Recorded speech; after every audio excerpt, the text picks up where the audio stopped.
started. But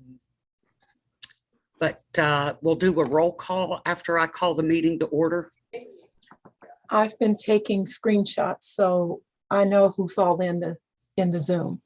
I've been taking the attendance. Okay, super. Well, since we're now being live streamed, let me go ahead and call the August 9th, 2022 meeting of the Arkansas School Safety Commission to order. Hope you guys enjoyed your break last week, not having a commission meeting. Let me just say to each and every one of you, the governor was very, very happy with the work that was put in and the product that we produced on the interim report. It was a tremendous amount of work on everybody's part, and I thank you, each and every one of you, for all of that work. So, Angela, so you don't want to do a roll call so that everybody knows who's on? Sure, I'll be happy to do that. John Allison. I'm here, yes, ma'am.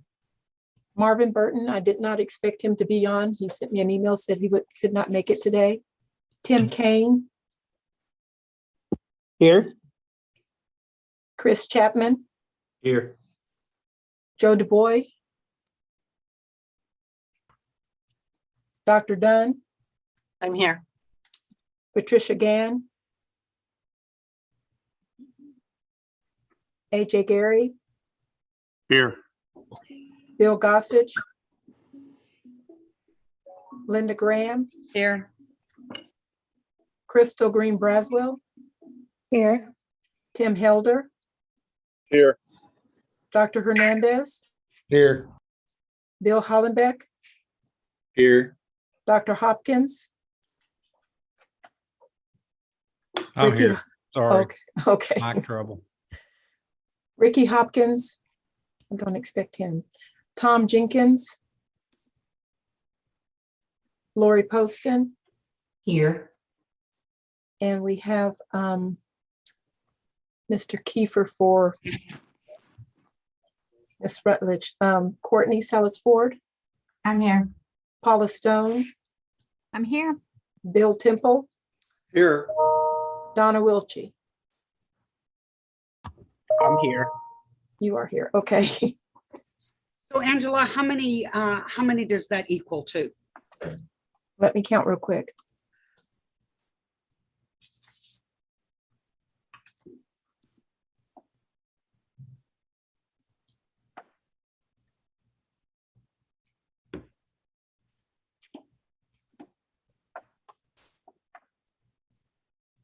$17. That's great. That's super. Appreciate everybody. I know that we've asked a lot of you, and we continue to meet with a certain degree of urgency, but October 1st is going to be here before we know it. Boom. I can't believe we got as much done as we did within the last 6 weeks. So thanks again to everybody. And while Bill's not on, I'm going to embarrass him because I want it to be formalized. But Bill Gossage is going to be leaving the governor's office for a new job. And I've had the opportunity to work with Bill for a very, very long time. He is a tremendous advocate for our kids. He's been an educator and assistant principal for over 3 decades. He's got this passion for kids that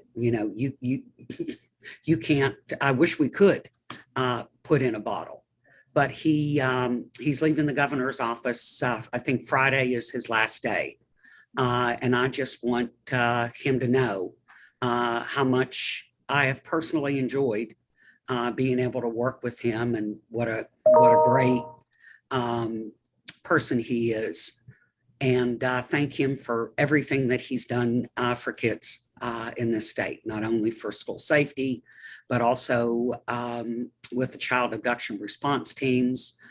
He's been a tremendous advocate for our kids, and I'm going to miss him, but I'm very, very happy for him. So, and I most definitely appreciate the service that he's provided on our commission. The next thing that I wanted to update you all on is the survey. We've got 160 responses so far out of 261. So we're hovering right around 61%, which by any standard is really good. The unfortunate thing is last time we got a 97% response. So I want to definitely thank all the superintendents and staff that spent the time to complete the survey so far, and really ask all the superintendents who haven't yet to please do so. The more responses we get, the more comfortable we're going to be in making generalizations about the status of school safety in our state. So it's critically important. Courtney, is there some way you guys can send out another reminder, possibly? Yeah, I was actually going to discuss that with you and see if you wanted that to go out from Dr. Slagle, or if you want something to go out from the department, we can send it out from here. Yeah, I think a reminder from the department would be most helpful. And Dr. Hernandez, I was thinking about maybe AAEA pushing it out as well. You know, I feel like the spoiled brat because, you know, I want us to get as close to that 97%. And it really made a big difference knowing that so many schools completed that survey, and knowing that we were looking at some really good data that we could generalize. Now, for folks that might not be familiar on how the process works in doing surveys, there are some people who basically think that and I'm a researcher too, that think that 20% is good. And it can be, depending upon the type of survey and so on and so forth. But since this survey and the results are going to help us develop some potentially new recommendations, I think it's critically important that all schools be able to give us their input. And I know it's a little time consuming, but it would be tremendously helpful.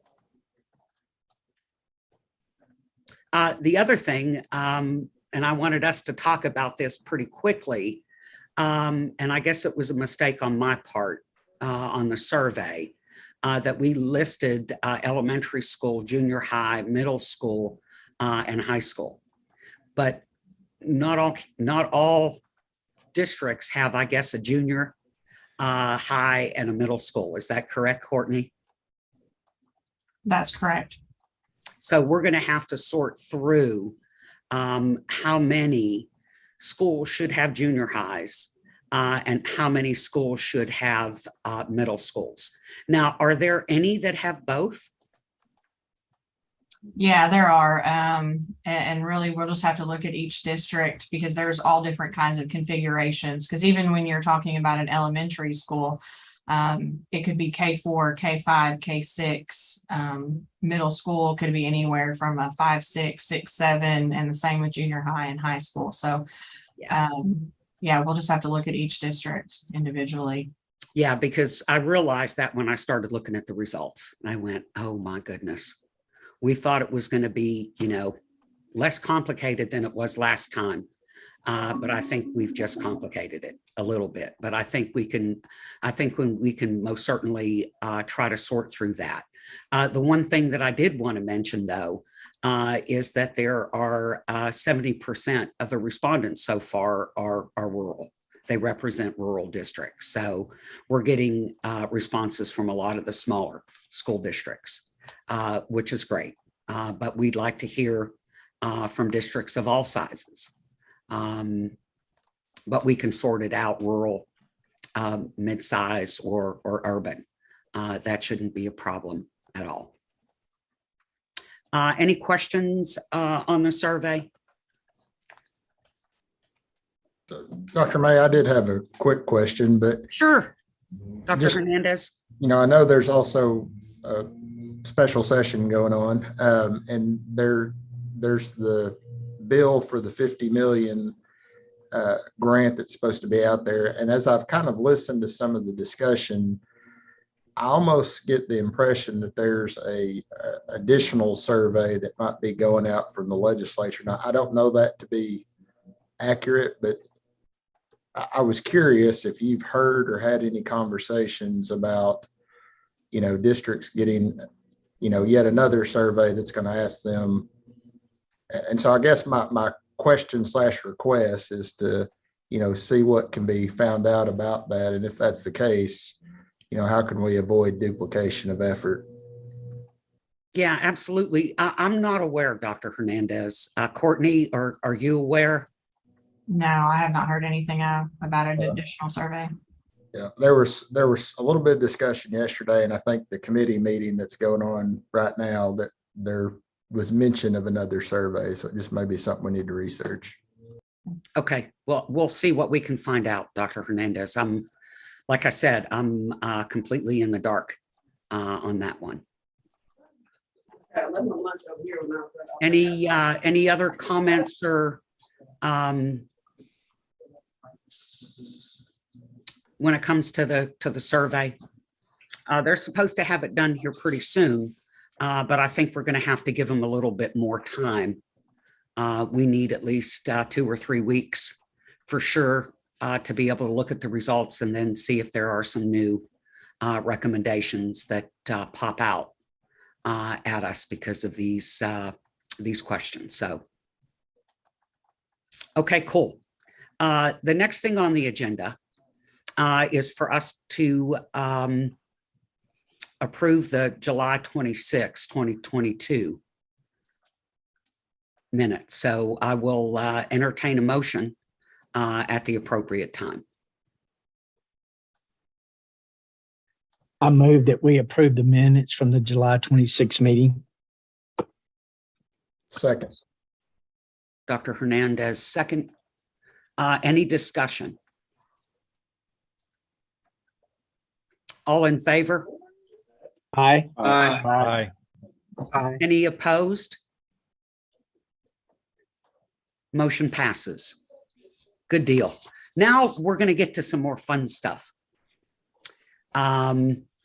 Today's the day that we're going to start being able to talk about some new recommendations and hopefully be able to approve some and move forward.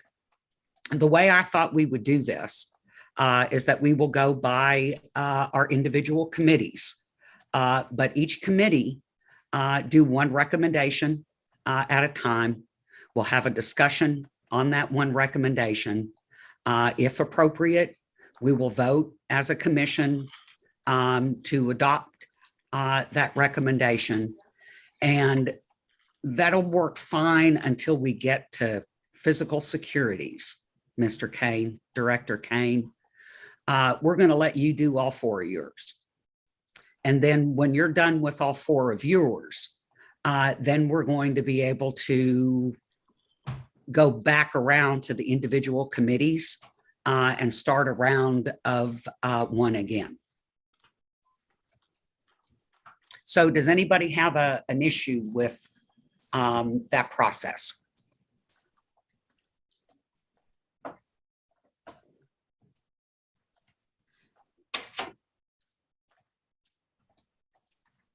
Okay, here are no issues, then I think that's the way we need to move forward. So Lori, I guess this is the week where you guys are number 1. Okay.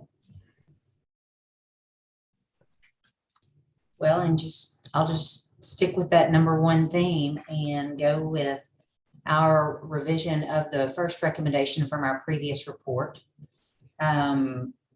It now is stated that we recommend DESE and the Arkansas Center for School Safety should work in collaboration to develop and provide training to schools on analysis of data, and creating action plans to effectively address needs related to school climate. And Dr. May, I don't know how much of this justification you want me to cover. This was sent out to everyone. In our discussion in our subcommittee, including our subject matter experts that were in attendance, we discussed that we want our schools to feel very confident to take the information that they get. It's required that they do the comprehensive school safety assessment, and part of that is the climate survey. We want schools to feel confident about what to do with that information once they get it. And we would like to have an opportunity for them to hear about how to take that data, create an action plan with that's goal oriented, that is actionable, and that they can then implement and actually collect data to determine whether or not what they've put in place is working or not, and if it needs to be tweaked. I have no doubt that most folks in our schools could write an action plan based on data, but we want to be sure that they know what to do with this climate information and how to proceed with it in a meaningful way. There's a lot of work going on. Information in our justification that was sent to you.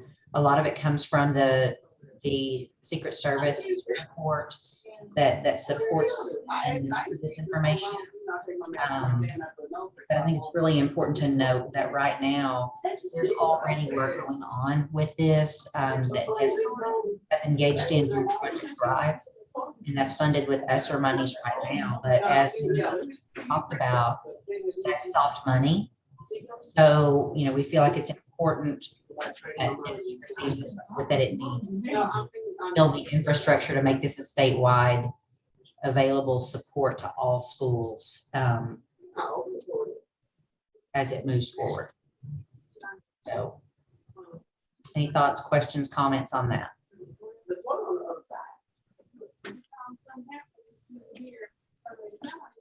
Anybody else from the subcommittee want to make any comments on this?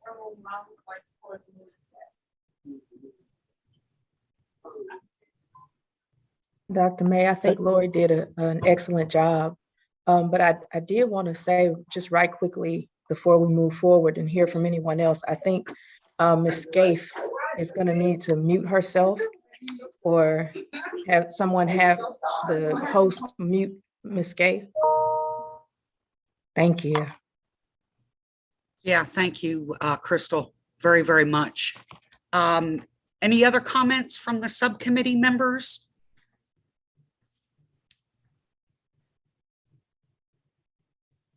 Okay, then I guess the next thing is I'll entertain a motion for acceptance of the mental health and prevention recommendation number 1. I moved Lori, that would you read? Lori, would you read that? I will.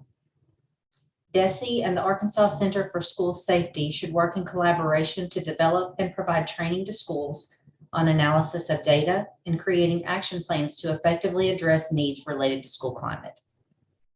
Thank you. Did I hear a motion? Yes, ma'am. I move that we approve recommendation 1. I'd second his motion. Any discussion from any of the commission members? I think this is a great idea, Dr. May. I think there are a lot of districts that struggle with analyzing data and creating action plans on it. So I think any help you can get to some of those districts, that'll be great. I totally agree with that, John. And as you know, Dr. May, I'm always supportive of trying to find ways to help school districts through all these issues that we're dealing with. So I appreciate the motion.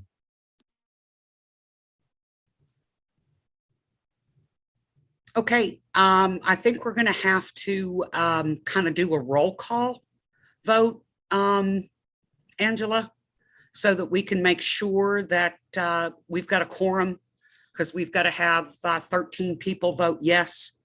And I want to do this by the book. Okay. Mr. Allison, Yes, ma'am. I do, I'm, Okay. Mr. Kane, Aye. Chief Chapman, Yes. Dr. Dunn, Yes. Mr. Gary, Yes. Miss Graham, Yes. Miss Green Braswell, Yes. Sheriff Helder, Yes. Dr. Hernandez, Yes. Chief Hollenbeck, Yes. Dr. Hopkins, Yes. Miss Poston, Yes. Mr. Kiefer, Yes. Miss Salas Ford, Yes. Miss Stone, Yes. Mr. Temple, Yes. Miss Wiltie. Yes. Awesome. Thank you all very, very much, and good work, Lori, and the Mental Health and Prevention Subcommittee. So it looks like next on the agenda would be Director Gary. Dr. May, can I make a point real quick? Yes, ma'am. We have an additional commission member who wasn't listed in our roll call. Patricia Gann is now present. Sorry about that, Miss Gann. Yes. Thank you. There she is. Good catch, Lori.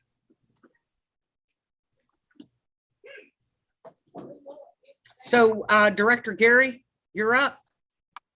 All right, thank you, Dr. May. So we'll start with the first one that we worked on the audit EOP subcommittee. And this is our recommendation number 1. And this new recommendation relates to recommendation 2 in the previous commission final report that discussed each campus designate one current staff member as a school safety coordinator. So we went into that a little bit more, and we are revising the recommendation to clearly state that every campus must have a safety coordinator who is a part of the district safety security team.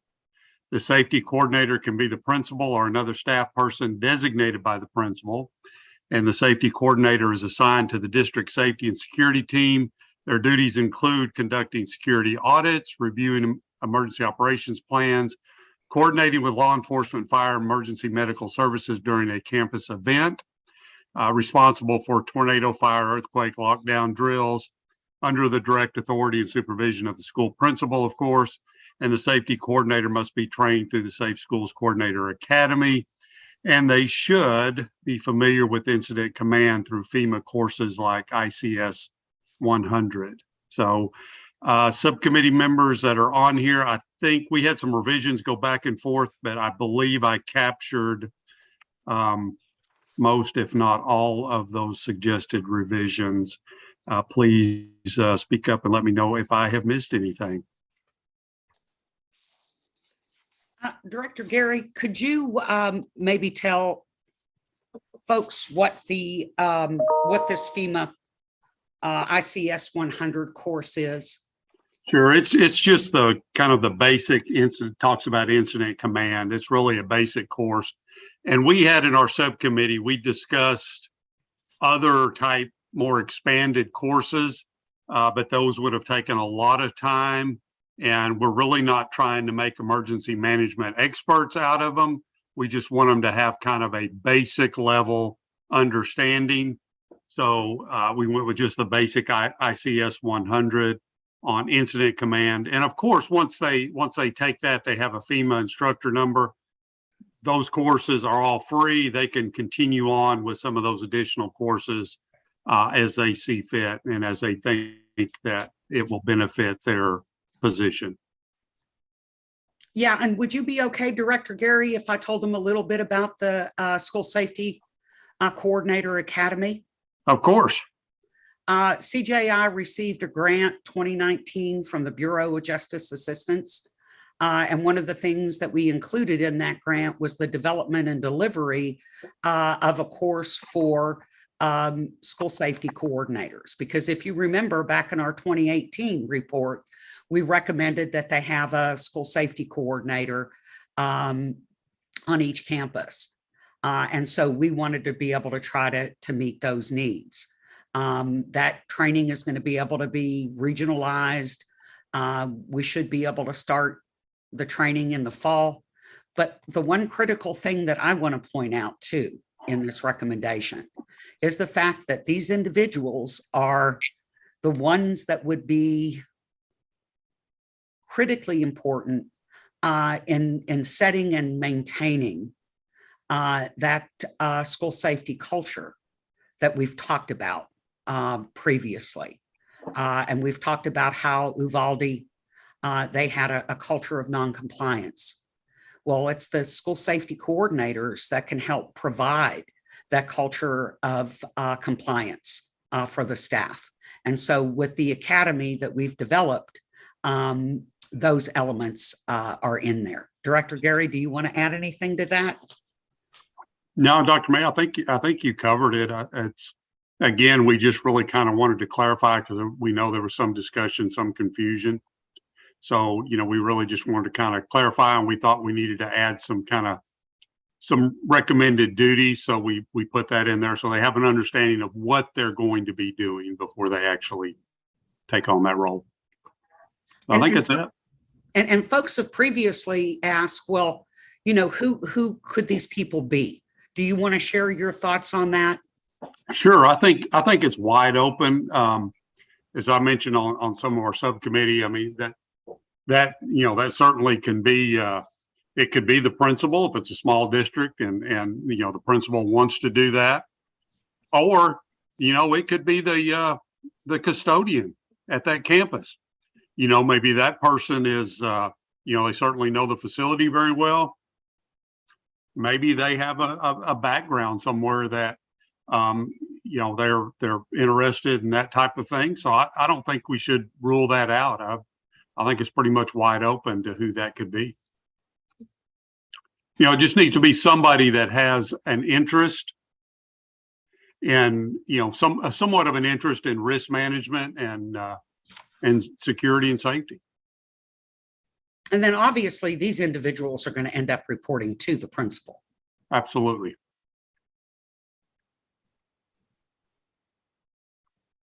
Yeah, this doesn't take the ultimate responsibility off the principal for building security. That we can make that clear in the report, I'm sure. Correct. Good point.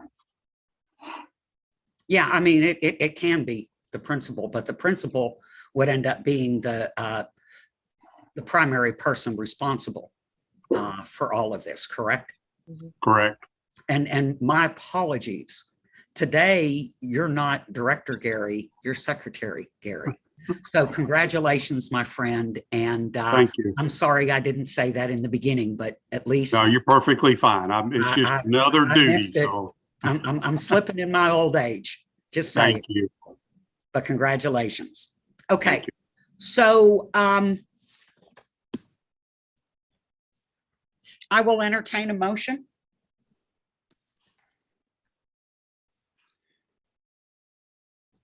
I'd move that we adopt the first recommendation. I'll second that. Secretary Gary, could you please read that recommendation, please? New recommendation relates, well, there, let me see if I can paraphrase it a little bit better. Every campus must have a safety coordinator who is part of the district safety security team. Now we're gonna call them school safety coordinators. Correct. I think that's what we called them in the original, wasn't it? Yes.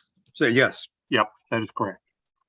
So it's that every campus must have a school safety coordinator. Correct. Any discussion?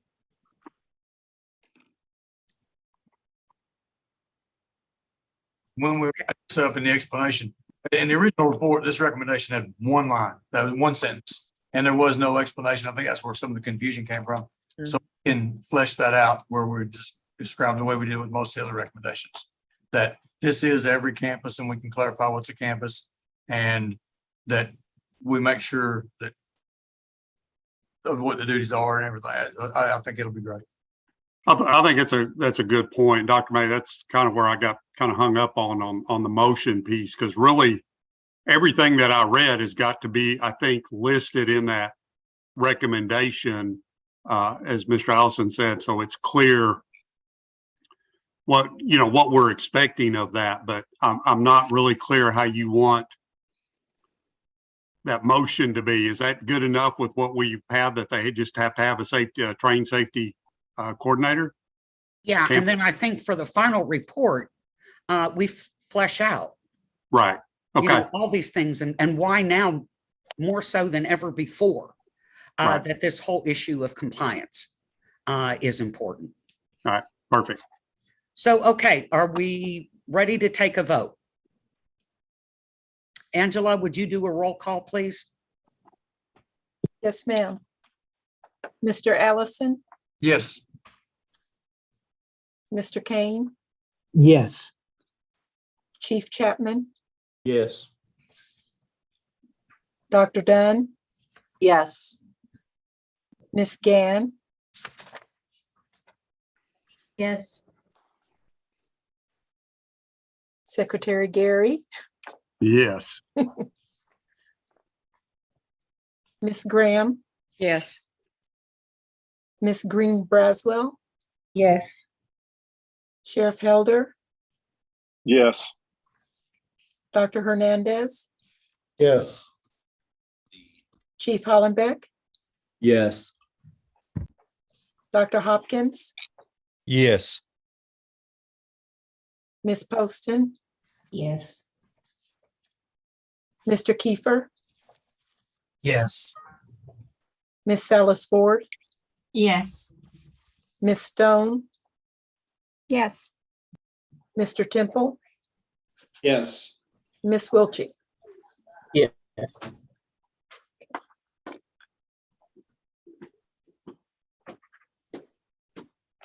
That's it. That motion passes Yes, ma'am. unanimously. Now, I don't know, and this may be a little bit too late, but am I supposed to be voting on these as well? Courtney, do you have an opinion on that? As the chair, you are not required to. You can if you would like to. Typically, chairs only vote in the case of a tie. Okay, okay. All right, so we've got 2 recommendations down now. We've got a lot of momentum going. So the next is Intelligence and Communications Subcommittee. Chief Chapman? Yes, ma'am. So we had 3 recommendations. Committee members, please jump in.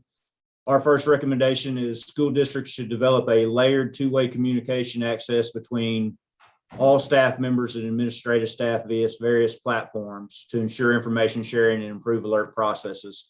That sounds really complicated, but all we're suggesting is that there's multiple communication platforms at each school district to ensure that we're getting critical information out to everyone. And it goes both ways, from staff level, the lowest staff level, to administration back down the chain of command.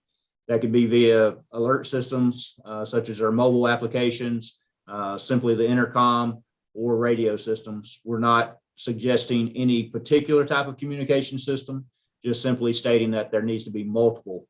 Every debrief that we've ever had on any critical situation, from my perspective, from a law enforcement perspective, communication has been a failure at some point in time. And we need to ensure that communication is going up and down the chain of command appropriately and critical information is getting delivered. We saw that failure at the Robb Elementary School. And then every situation you debrief, communication seems to be an issue. So that's our first recommendation. And once again, you're emphasizing the whole issue of layering. Yes, ma'am. There may be one system that fails. Correct. And being able to have multiple systems Right. is that important layering. And again, the Robb Elementary School, they had a mobile application, but because of the lack of internet access, and we know that's a problem in a lot of brick and mortar buildings, not everybody had access to that particular style of alert system. We know they had an intercom system, but they failed to use it. We know they had radio systems, but after that first radio call, we're unclear about how the radios were used. So we're just suggesting and recommending that there be multiple ways to get that critical information out in a timely manner. Yeah, because I know their Wi-Fi was an issue. They also had issues with sometimes the teachers didn't have their phones.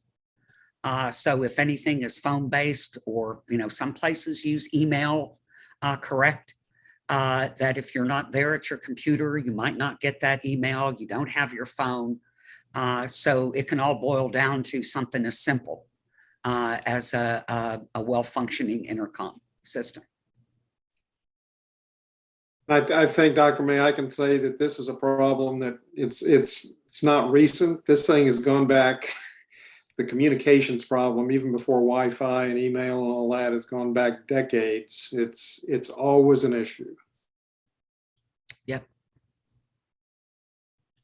I've never been part of a debrief of a critical situation, whether that was a simple exercise, and I'm sure Secretary Geary can validate this, but I've never been involved in a critical incident or even a tabletop exercise that communication failures have not been one of the primary points of contention when talking about success and failure. Okay, any additional discussion?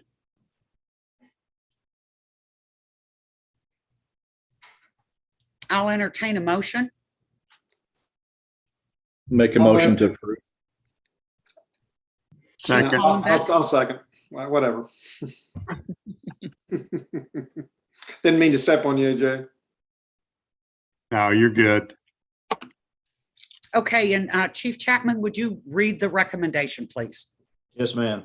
School districts should develop layered two-way communication access between staff members and administrative staff via various platforms to ensure information sharing and improve alert processes. Angela, would you take a roll call, please? Yes, ma'am. Okay.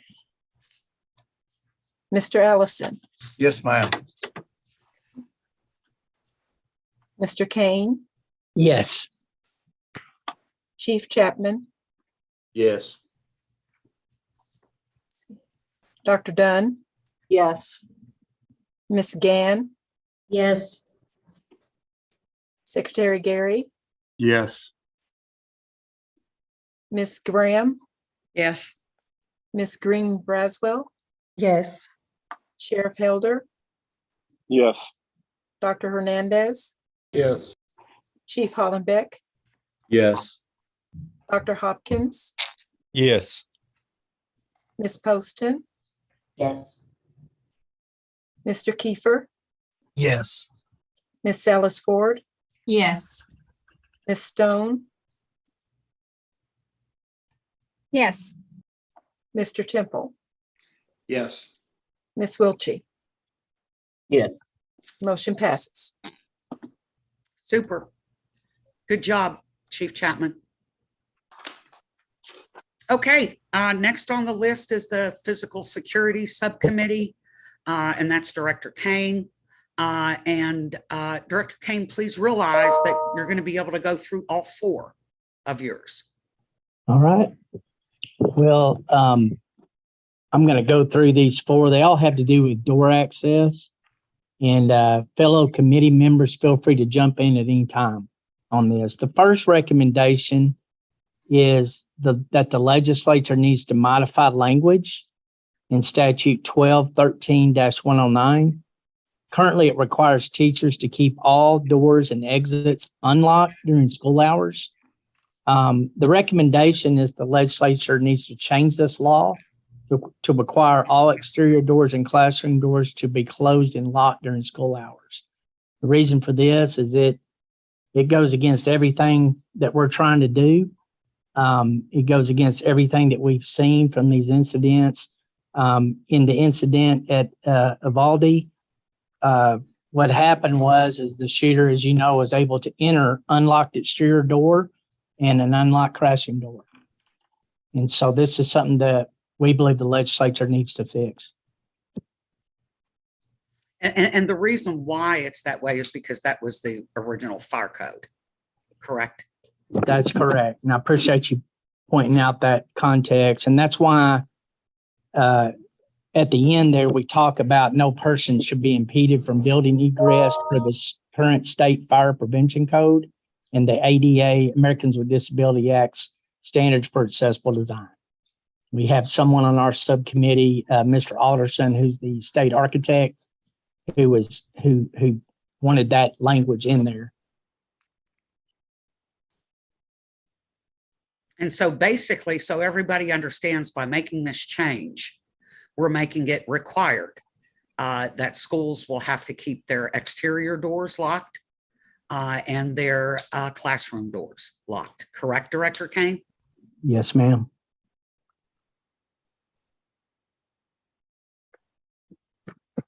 If that's the language, so I just want to clarify, if that's the language the legislature adopts, if they just repeal the current language, it would still leave it up to the school district. But if they then also add new language requiring that, then that would make it a requirement.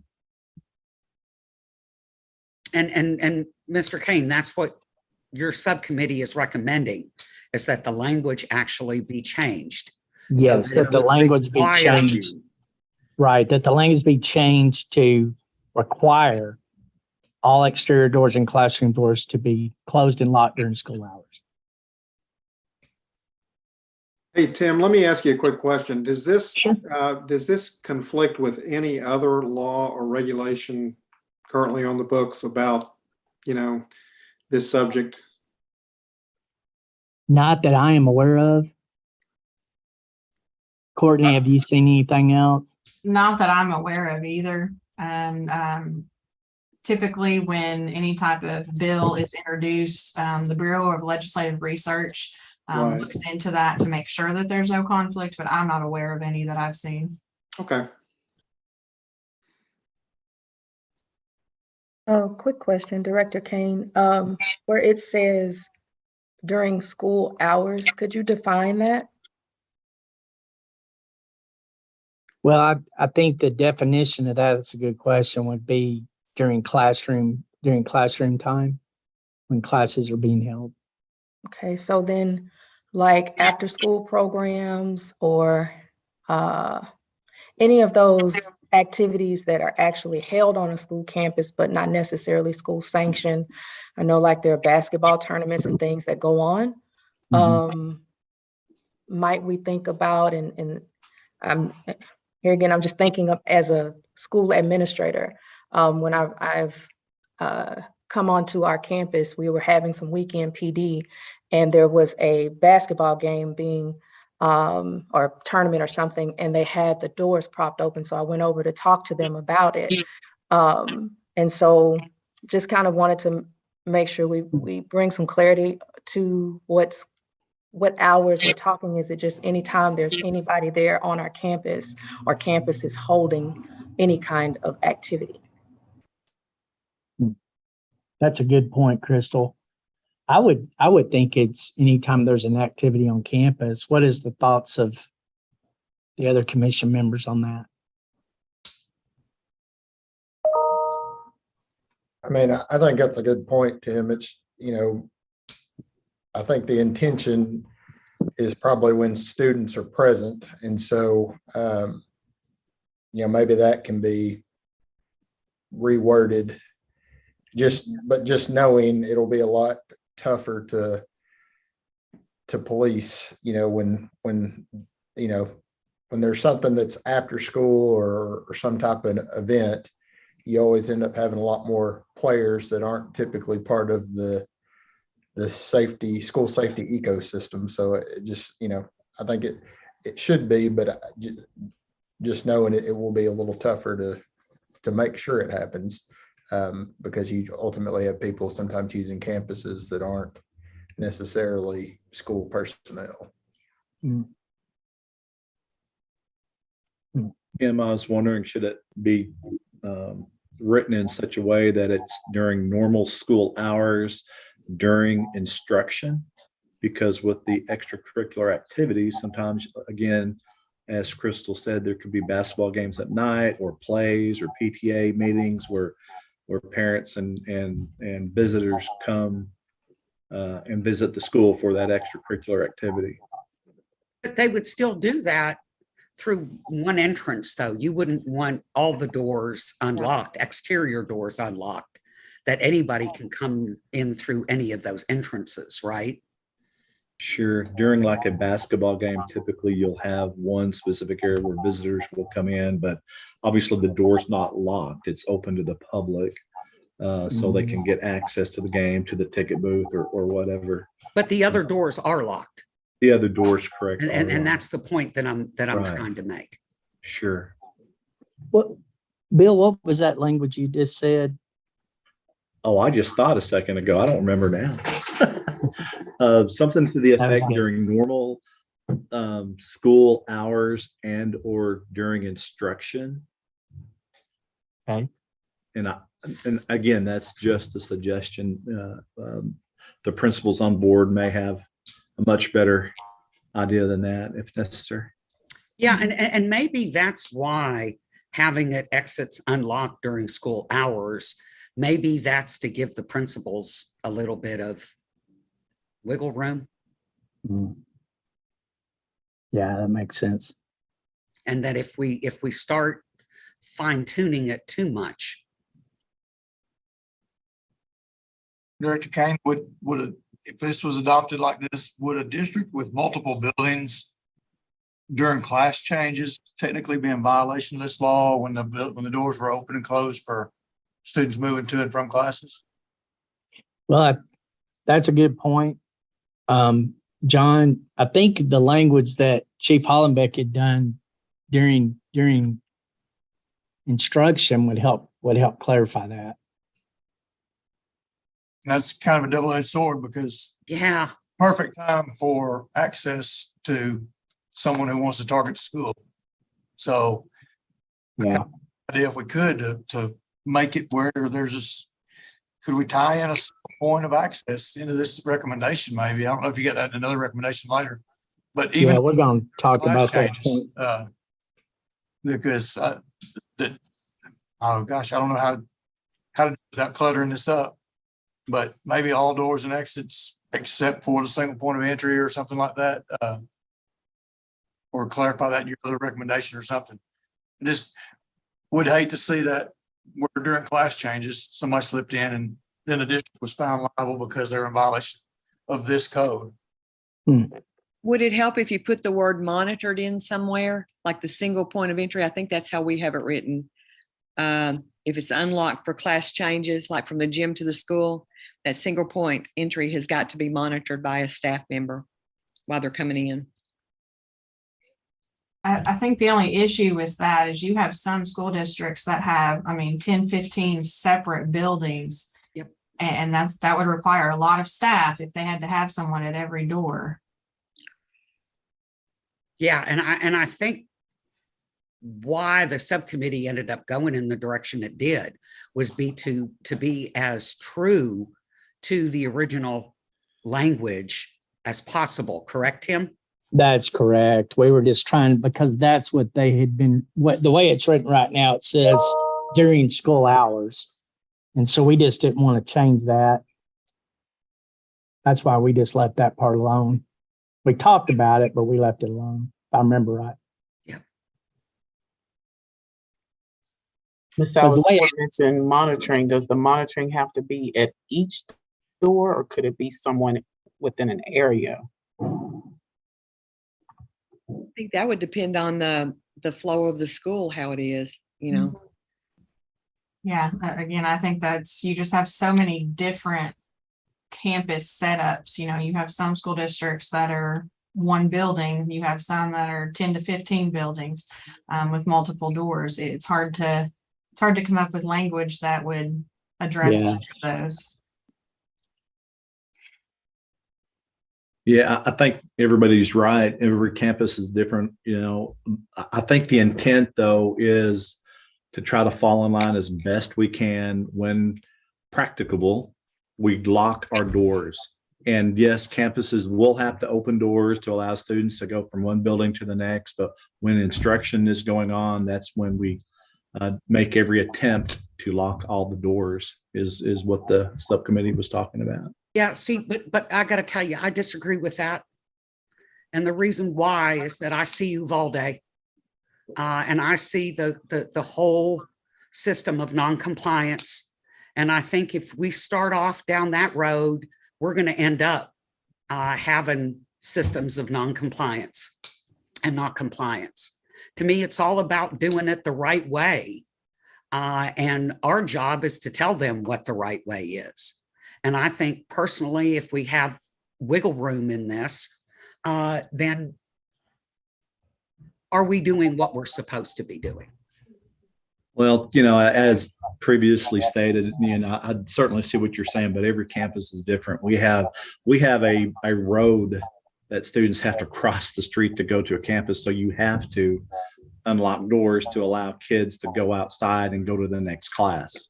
So I think we do the best we can with what we got. And that is, you know, once they make it to their next classroom, they lock the doors, because every campus has students that sometimes walk outside, especially in the middle or the high schools, to go to the next building for the next class. Yeah, I think we're almost dealing with two different issues here.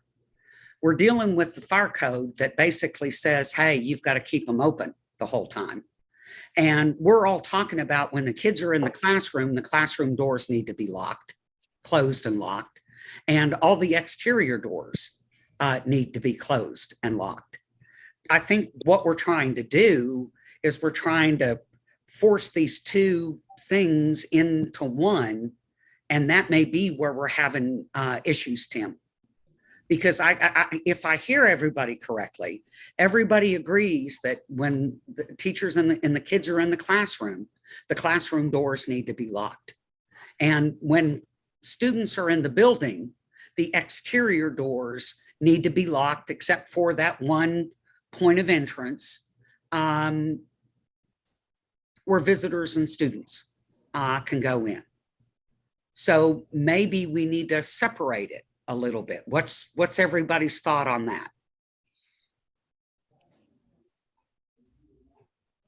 I think that's probably a good idea. You're definitely going to have issues during past periods where you've got to have students to be able to travel about the campus. Sure. And so you're going to have doors open and things of that nature.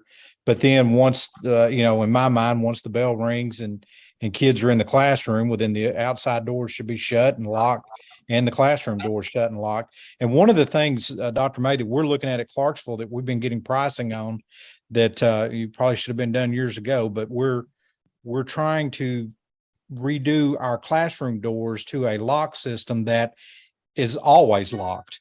So you can key in from the outside, but when the door's shut, the door's locked. Right. There's no option for it to be unlocked.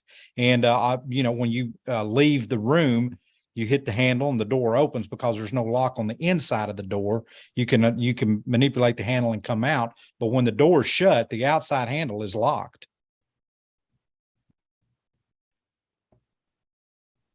Dr. Hopkins and the other administrators in the room, in the meeting our hallways are typically monitored, right, during class changes, so that technically the doors would be monitored. If you've got teachers in the halls and stuff, would y'all agree with that? I would agree with that. I mean, we do our best to monitor that, but obviously there are going to be a possible blind spot here or there, especially with the different campuses across the state. But I would think for the most part, when students are in class changing, that most of that's going to be monitored. So could we just, in this wording in this, could we just insert the word unmonitored in front of exterior doors and classroom doors? Would that make this more palatable? And maybe Ms. Southford, would that make it more easier for a district to comply with legally? I mean, I think that helps.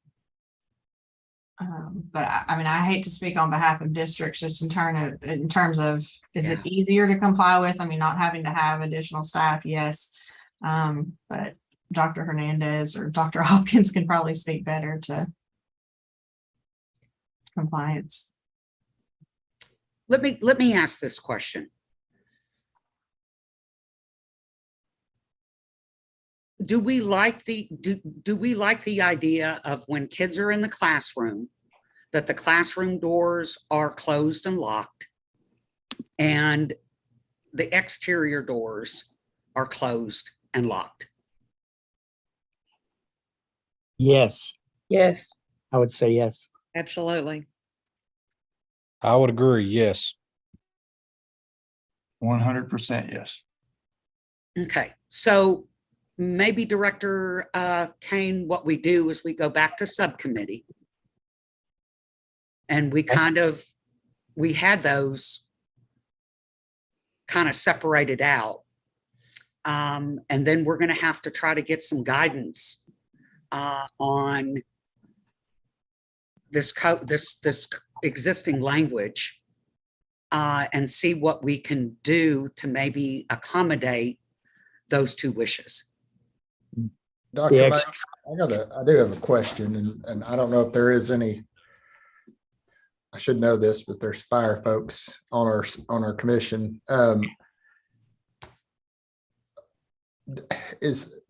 When this law was written, was it intended that when it says all doors are to remain unlocked, is that meaning that unlocked from the inside to allow people to escape, or does it mean unlocked period? Because most districts, they lock their outside doors. And so I've always thought that this law was really about making sure that doors weren't chained so students could get out of the building in the event of fire. And so maybe it's, like you're saying, two separate issues, and we fix the language to say, when students are in the classrooms, those doors are locked, but clarifying this, that instead of it saying all doors and exits unlocked, maybe it's clarifying that they're not interior locked, where people cannot get out.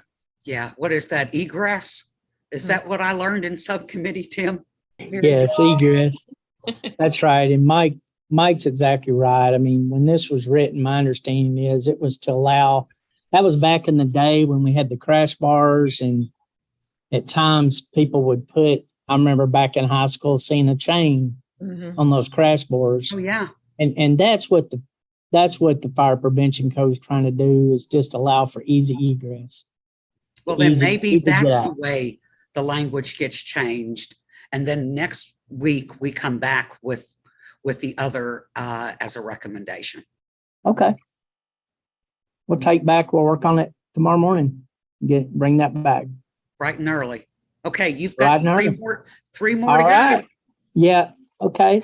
The next one we have here is, at a minimum, install electronic access controls for high frequency use exterior doors. And in an ideal world, we would like to see our subcommittee would, and I think we're all in agreement on this, on every door. But we know that has to be balanced with fiscal resources. So the language is written this way to focus on installing electronic access controls for high frequency use exterior doors. And the electronic access control, and I know y'all use this a lot in various locations, but it has a lot of benefits to it. It takes the human error element. It really minimizes that tremendously.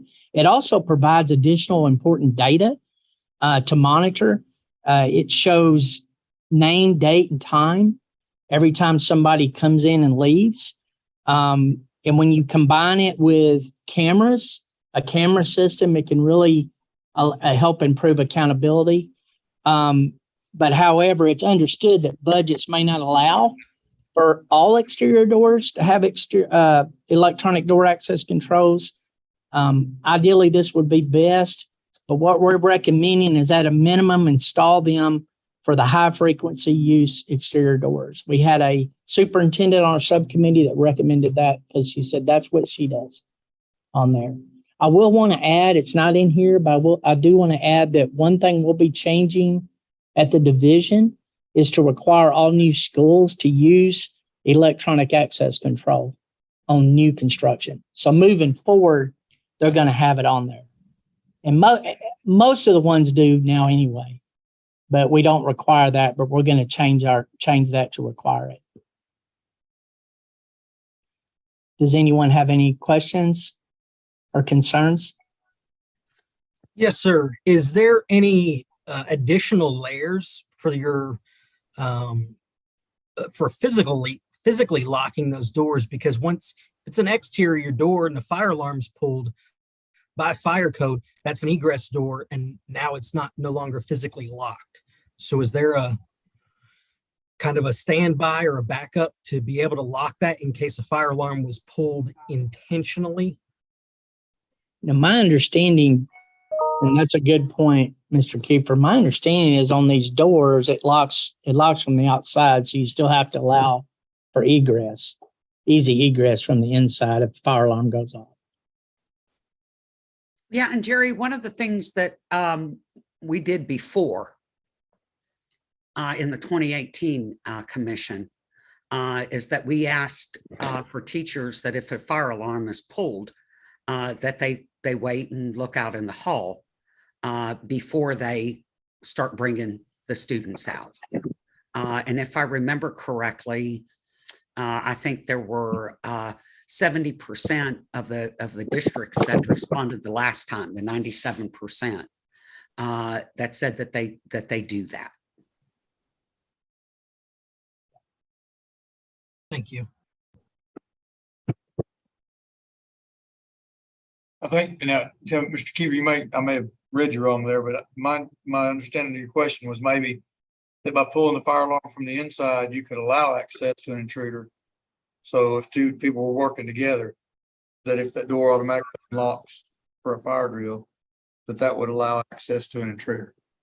Correct. I guess a better way maybe to ask the question is, like with the old crash bars, now the push bars, are those still in place that if the electronic lock unlocks, that the door is still locked from the outside? Because like a traditional doorknob type lock that has an electronic lock on it, it will just open up unless there's a physical lock. That was I guess that may be a better way to phrase my question. Well, the way I understand how these work is you have it remains locked on the outside. Okay, but you can still get out of it from the inside. And you're not going to have. I'm sorry, go ahead. No, you're fine. You're not going to have when they do this upgrade, you're not going to have those crash bars on the inside. It's going to probably more of and you've seen the buttons that you push to get out. Yes. It's going to be something like that, is my understanding. Okay, thank you. Yes, sir. Any additional discussion on this one?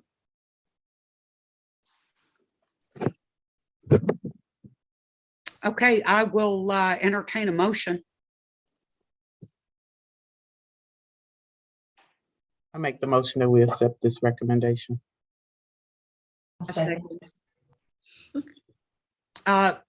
Tim, can you read the recommendation, please, for the record? Yes, ma'am. At a minimum, install electronic access controls for high frequency use exterior doors. The district should, at a minimum. Yes, district should at a minimum. Yes, ma'am. Okay, Angela, if you'd be willing to do a roll call, that'd be great. All right. Mr. Allison, Yes, ma'am. Mr. Kane, Yes. Chief Chapman, Yes. Miss Dunn, Yes. Miss Gann, Yes. Secretary Gary, Yes. Miss Graham, Yes. Miss Green Braswell, Yes. Sheriff Helder, Yes. Dr. Hernandez, Yes. Chief Hollenbeck, Yes. Dr. Hopkins, Yes. Ms. Poston, Yes. Mr. Kiefer, Yes. Ms. Celis Ford, Yes. Ms. Stone, Yes. Mr. Temple, Yes. Ms. Wilchy. Yes. Motion passes. Great. Thank you all. Okay, Director Kane, number 3. All right, the next one is district campuses should have, number 3. District campuses should have one visitor point of entrance and if feasible, a secured vestibule at main entrance. So what we're talking about here is each district campus should have one visitor point of entrance. And the reason we put the last part of the language in there, and if feasible, a secured vestibule at main entrance, is because it may not be feasible to do that. Not even necessarily fiscally, but not just feasible because of the way the current building is built. And just like on the last one, for new construction, these are required. Secure vestibules are required on all new construction. And for the last 10 years or so, give or take a few years, that's been happening on new buildings. But this would be for all. We're recommending that every campus in the state have one visitor point of entrance. And what it does, it allows for more effective control access point. It improves the overall security of the building. It allows for more efficient monitoring of that because you have one place where they come in. So what we're talking here is more about the structure for visitors to come in, and we believe it makes it more secure. Does anyone have any questions or concerns? And any subcommittee members, if I've left something out, please speak up. Hey, Tim, just a quick question. When you say if feasible, and I understand, the older schools, the entry doors may be designed differently, but I mean, shouldn't they be able, and I'm trying to picture all the older schools I've been in, and it hadn't been that many, but even if they don't have a separate area, is there a way to put up a wall, construct something inside to create that vestibule, or we're pretty sure there's schools where you couldn't even do that? I think there's places, AJ, where you can't do that. And it has to do where the office is located. Right. And that sort of thing. And I guess you could move that. You would have to redesign that office part. Are you concerned more about the if feasible language? Is that kind of? Yeah, I'm sorry, I interrupted you. No, you're fine. I'm just thinking that it kind of goes back to that thing. If a school district has the money to build a new school, then they're going to be able to have this protection. But we have a lot of economically disadvantaged communities that it might be years before they build a new school. I may be wrong at that, but I think that's probably correct. So it almost sounds like we're saying, well, if you can't afford it, then take your chances. But I'm just thinking if we take that if feasible out and require it, then maybe the state legislators have to come up with some money to help build them. I don't know. I'm just, that's a good point. How do they get in now? If they don't have that vestibule, do the doors stay locked and the visitor stays outside, or? Right. And some of them will have a thing where they can buzz in, or, we've all seen in it. There's just no double doors there with the vestibule. There's just a single door entry. So even if they don't have that, they still have the front doors locked where nobody can get in without that. Okay. Yes, sir. And the point of a vestibule for me would be that you would have access to the office without access to the school, so that your credentials could be looked at, a Gotcha. visitor pass could be printed and things of that nature. And some buildings just aren't set up to where you could gain access to the office with some sort of a vestibule when you come in the front door. It's just not feasible. Right. Okay. I follow you. Is there a way to drop the if feasible language, but make it possible for your department, Director Kane, to grant a waiver if it's not feasible, something like that? I just trying to think that. Yeah, we can absolutely, and we can certainly do that. Now, when we have new construction, though, it's going to be built in because you're designing from nothing. So that's going to be designed into that new facility. But to answer your question, we do design waivers. And I've thought about what AJ, what you said, and I'm okay dropping the if feasible, because what we're doing, we're making a recommendation.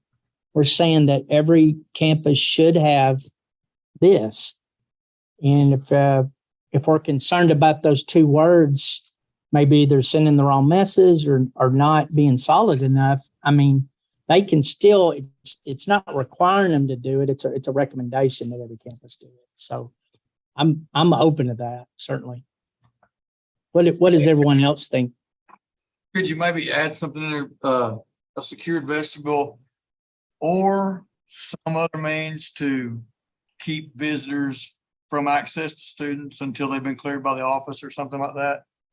Yeah, I mean, you could, a wall, like I was saying, possibly between barricade the student, direct them to the office or something like that. If it may not be a vestibule based on the design of the building, but there may be some other way to deprive someone of access to the students before they get to the office.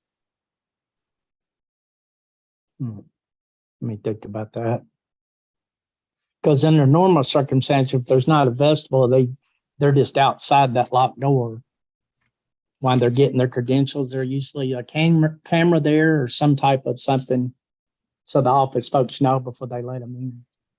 But like Dr. Hopkins was, yeah. A little crude maybe, but even if it was a little old bus stop shed or something like that with a intercom, to clear them before they came into the building. Well, I think in reading this again, I think I see where there's a little bit of confusion. District campuses should have one visitor point of entrance. The thing that we're not making clear there is that it's a secure visitor point of entrance. And That's so a good maybe point. if we add the word secure, Yes, that would take care of, and I never noticed it until now. that's a good point, Dr. May. I didn't either. That's what I was going to suggest. Simply change that from a vestibule to a secure area. Okay. And if feasible, but if you all think that, the standard, because everything that we're doing here, we're establishing what we think are best practices. And we've got to keep that in the back of our mind. So if we think that a secured vestibule at the main entrance is best practiced, then so be it. Yeah. I think you can do both. Go ahead, Linda. I'm sorry. I was just going to agree with her totally. I mean, I think putting that extra secure word before visitor point is good. If you read it this, and I'll read it again with that change, all district campuses should have one secure visitor point of entrance, and if feasible, a secured vestibule at the main entrance. But it's been suggested that the words "if feasible" be taken out. Right. We can do that. I'm fine with that. So it would be district camp. But I think by putting your secured word in there, I think that kind of does what you were saying, Dr. May. That says the best practice is the secured vestibule, but that the secured point of entrance is second is the thing. Yeah, I agree. So let me read that again. District campuses should have one secure visitor point of entrance and a secured vestibule at the main entrance. Hey, Tim, I know this is probably something that needs to be flushed out in the justifications in the final report, but I'd really like to identify and define what secure means. A simple glass barrier is not secure if I've got an assault rifle. So kind of clearly define that just a little bit from a design perspective. Again, if I'm a dedicated gunman wanting to hurt people and I've got an assault rifle or even a handgun, a glass barrier is not going to be secure. Right. We've actually seen that. So And Chief, that's a great point. And on a future recommendation we're going to bring, that'll be addressed. okay, thank you. We're Yeah, just and that's trying to- that, we that's had a that limit. layering. That's Yeah, another we- example of that layering we all talk about. We had so many recommendations, so what we had to do is batch them in different ones, but we're going to talk about that in a future one that we'll bring, but that's a great point. All right, let me read that language again and make sure everybody's okay with it. District campuses should have one secure visitor point of entrance and a secured vestibule at the main entrance. What do y'all think of that?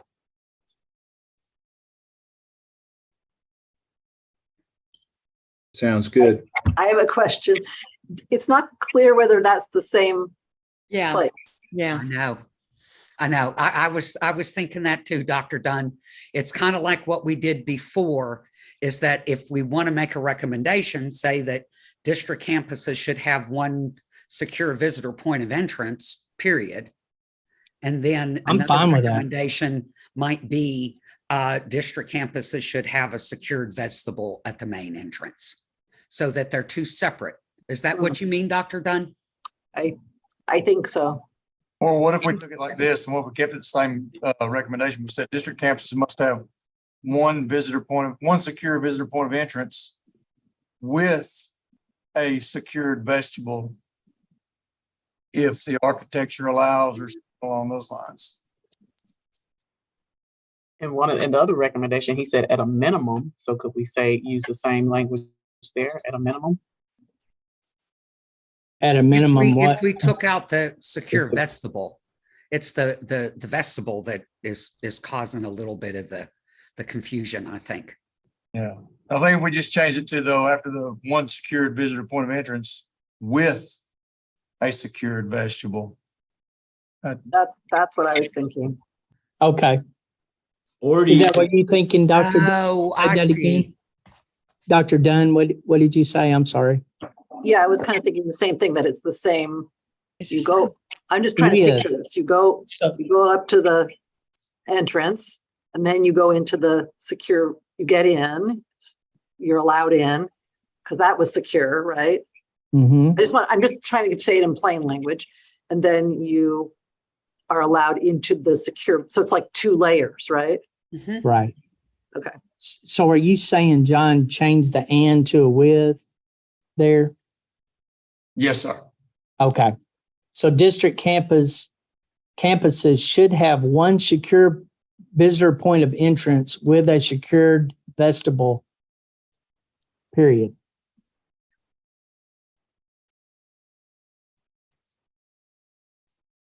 What do y'all think of that? That seems to separate the two.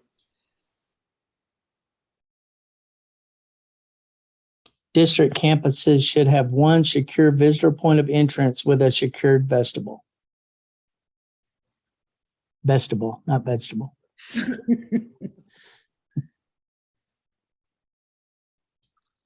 Yeah, because with a vestibule, and y'all have seen those, you see them every day, but it's just that back-to-back doors that allows you in from the outside, and then access, there has to be somebody confirm before you go into the school in this case.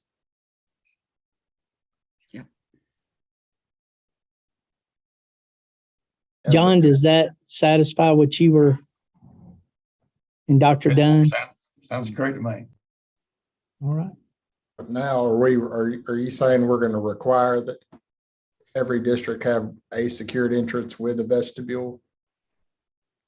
Because I know we just had the discussion about that's not necessarily possible in all cases. Right.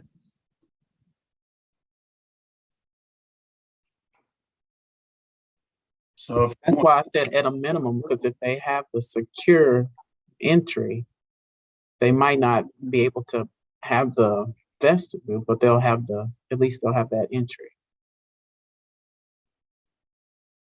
But I think the idea is that we want the vestibule if at all possible. Right. And so if we took what you had there, Director Kane, and to address Dr. Hernandez concern, if we added, if possible, Feasible. except for it's tied, instead of just if feasible, let's tie it to the architecture. What allows, because that's what we're saying. We want to be the only reason they don't have the vestibule is that the architecture won't allow it, not that, well, it's just not aesthetically pleasing or whatever to the. Right.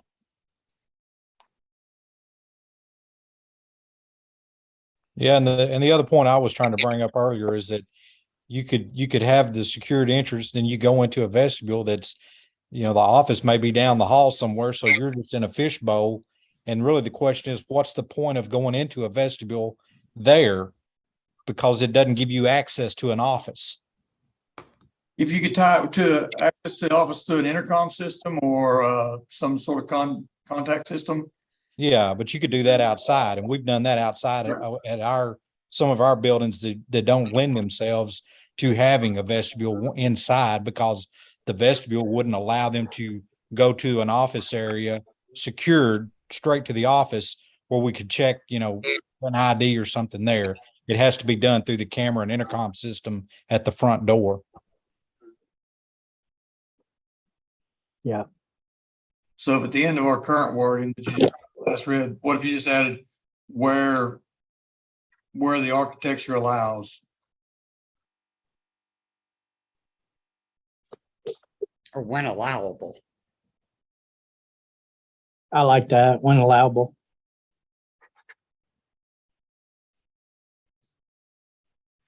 And I don't know if this is getting too wordy, but a secure visitor point of entrance with ideally a secured vestibule when allowable.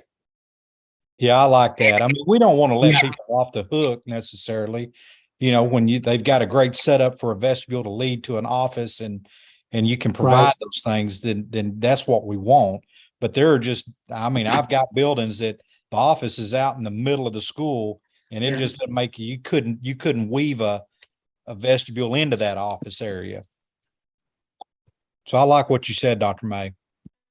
Okay, district campuses should have one secure visitor point of entrance with ideally a secured vestibule when allowable.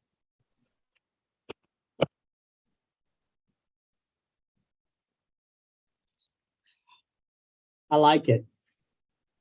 And I think if we flesh that out in the explanation and final report, we can make that clear where it's unambiguous.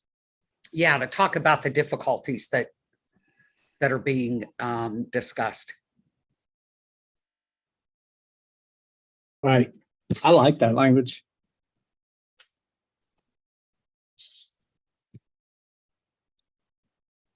Okay, are we where we can take a motion?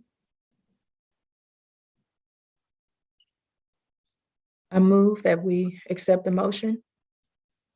The recommendation. I'm sorry, the recommendation as it's been reworded. Okay, Tim, would you read that again? Do I have a second? Second. Yes, ma'am. I'll read it again. District campuses should have one secure visible visitor point of entrance with a secured vestibule when allowable. With ideally with ideally a secured vestibule when allowable. That's good. That ideally helps. So district campuses, let me read it one more time because there's been a lot of changes. District campuses should have one secure visitor point of entrance with ideally a secured vestibule when allowable.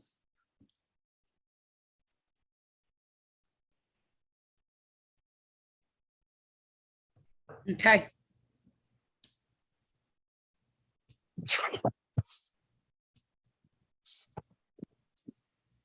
Angela, would you take a roll call, please? Mr. Allison? And would you include me in that roll call going forward, please? Sure. Yes, ma'am. Okay, Dr. May, Yes. Mr. Kane, Yes. Chief Chapman, Yes.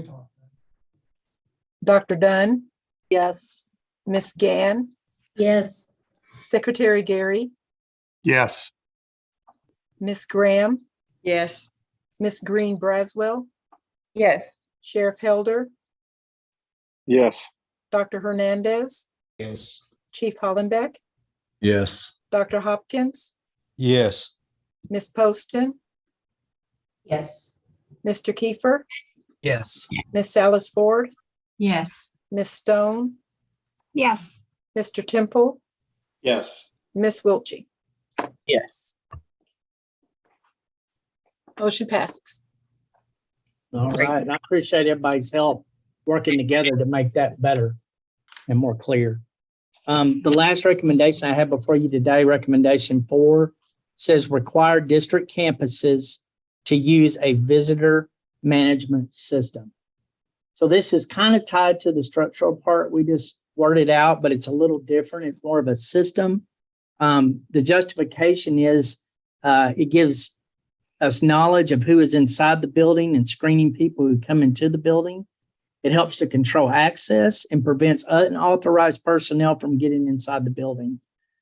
It serves as a multi-layered approach on top of the other things we talked about today.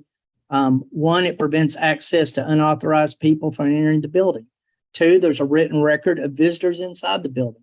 And 3, it's a service to parents and other stakeholders within the community. So this measure will provide direction from other campus-related questions that will minimize them from wandering different areas of the campus. So it kind of ties into the last one on the single point of entry, but it's a system to set up to monitor visitors. And you know exactly who's in and who's out.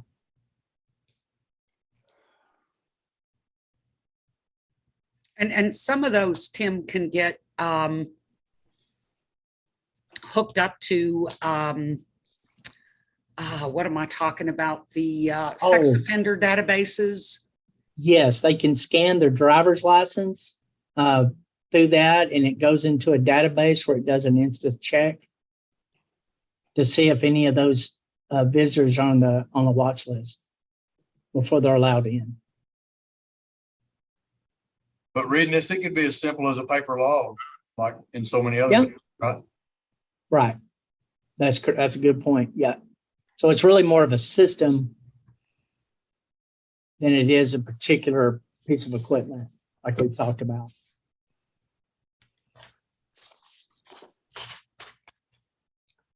Does anyone have any questions or concerns?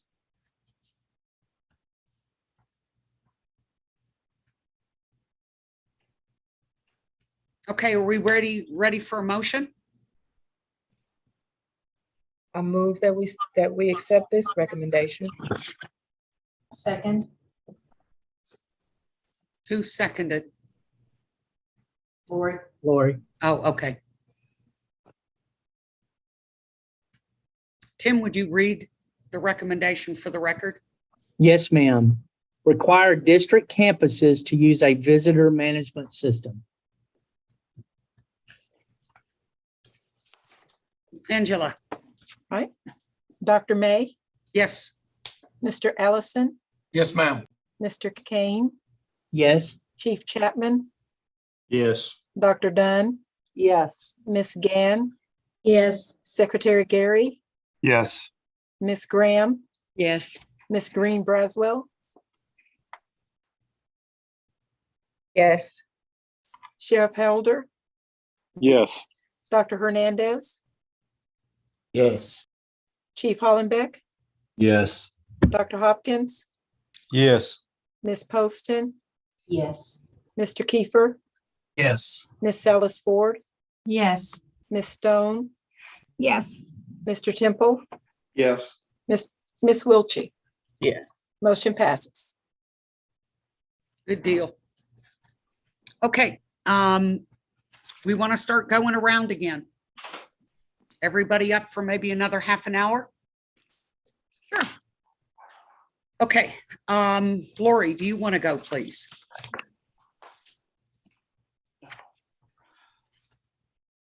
So I will just move forward with this. We have actually two recommendations that are very connected, but I will go with the first one that is regarding youth mental health first aid. This is a revision to our previous recommendation, and it is stated as follows.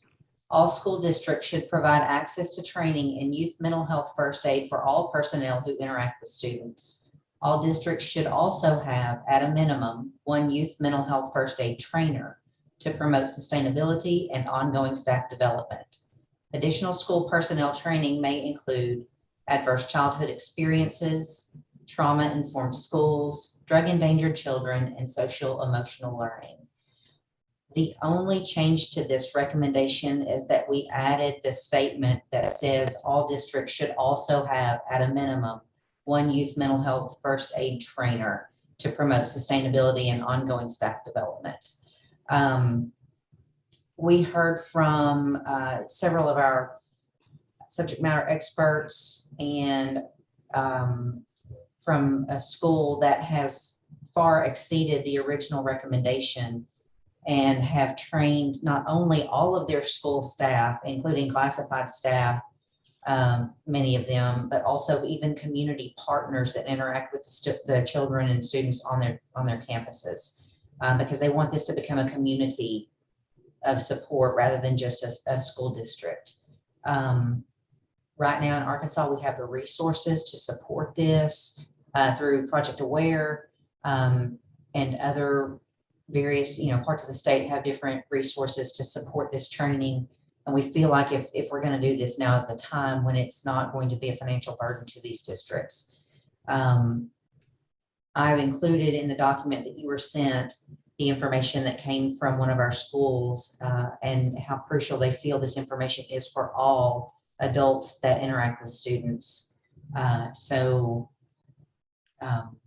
I won't get into the next recommendation that is connected. I'll just stop with that, with youth mental health first aid, and just say that we continue to recommend that all staff have access to this training and that each district have a trainer, at least one trainer within the district.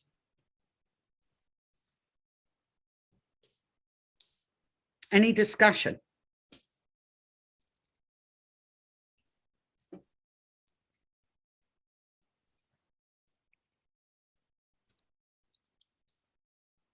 Okay, I'll entertain a motion.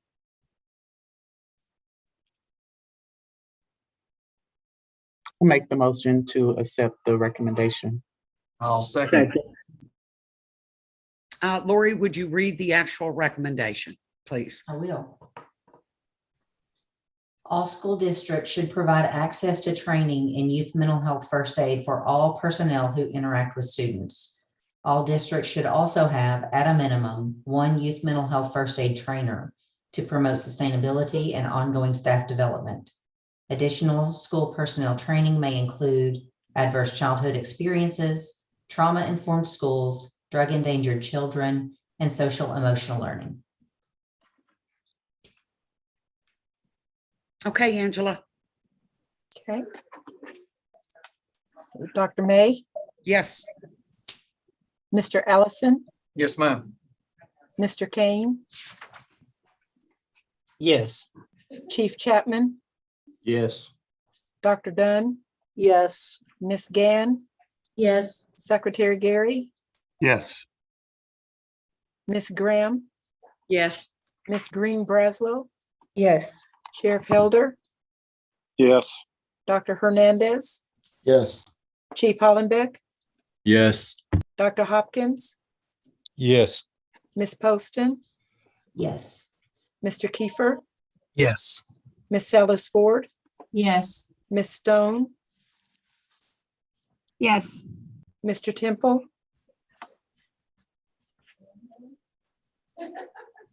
Mr. Temple,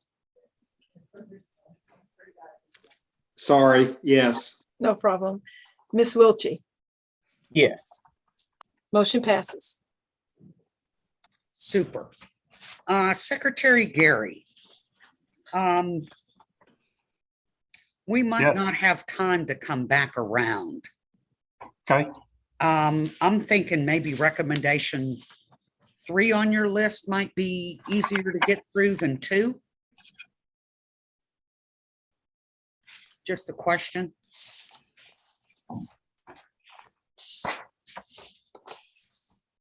Sure, we can do that.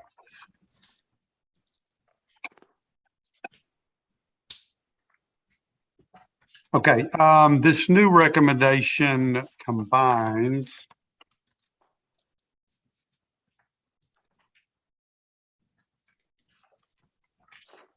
Let me make sure. Dr. May, I apologize. I was ready for number 2. I wasn't ready for number 3. Give me one second here.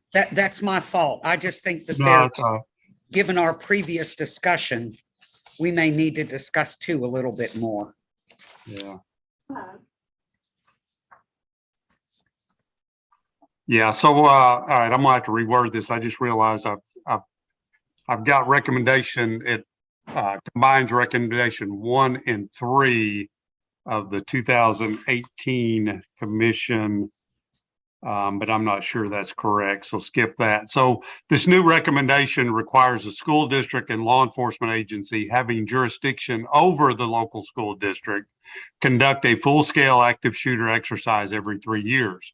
They are the most time-consuming activity in the exercise continuum and are multi-agency, multi-jurisdictional efforts in which all resources are deployed. This type of exercise is meant to test the specific plans of the whole community. They test collaboration among the agencies and participants, public information systems, community systems and equipment. Emergency Operations Center is established by either law enforcement or fire services, and the ICS is activated. Participants include school staff, fire, EMS, OEM, and other law enforcement agencies. And then we have in bold here that, you know, this is not for the students to participate with, but for the law enforcement agencies and so forth. And then we go on to require school district law enforcement agencies to conduct an active shooter tabletop exercise every year, which are small group discussions that walk through the scenario and the courses of action in the school. A school will need to take before, during, and after an emergency to lessen the impact on the school community. The activity helps assess the plan and resources and facilitates an understanding of emergency management and planning concepts. Participants include leadership from school staff, fire, EMS, OEM, and other law enforcement agencies. Again, no students involved in these, and the finding from these discussion-based exercises dictate what needs to be tested or stressed during the full scale. And then the bottom part of that is require school campuses to conduct lockdown drills similar to tornado, fire, earthquake, et cetera, annually, and this is with the students. So what we were trying to do is better clarify the difference between like a full-scale exercise and a normal lockdown drill. So in saying that, to try to put this in a title, I guess, or a short recommendation, is we're recommending that full-scale exercise be conducted every 3 years and a tabletop every year, and then annual lockdown drills. And I'm sure there's questions on that, so I'll open it up for questions.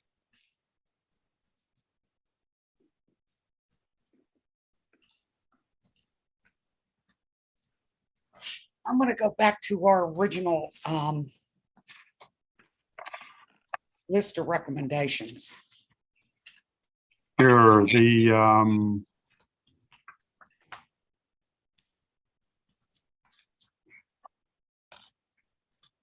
I found them. They're Appendix A. yeah, it's really probably the original recommendation, Dr. May, is probably maybe close to number 4, but it's really not covered in the original recommendations. This is, I think, unless I'm missing something, this is probably a new recommendation. Yeah, I think actually what you're looking at, Secretary Gary, is you're looking at 3 new ones. Yeah, pretty much combined into one, but yeah, I mean, we could combine it into one, I guess, but yeah, 3. I mean, we talk about modifying the fire drills in the original recommendation number 4. Yep.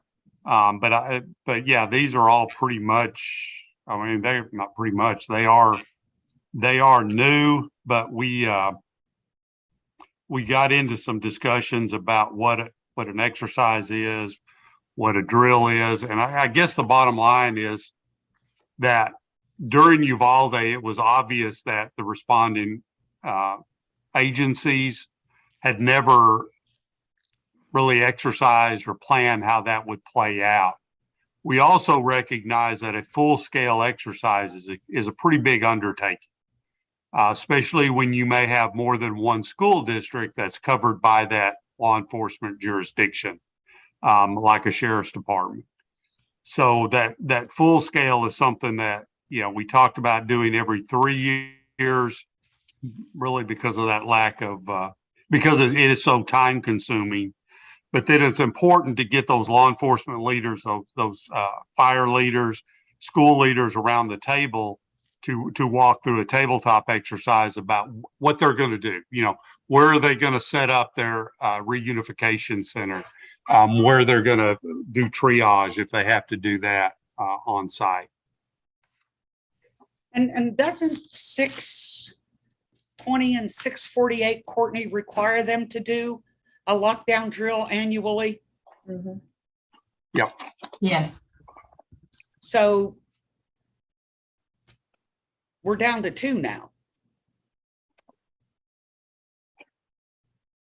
But the lockdown drill is not necessarily a tabletop exercise, is it?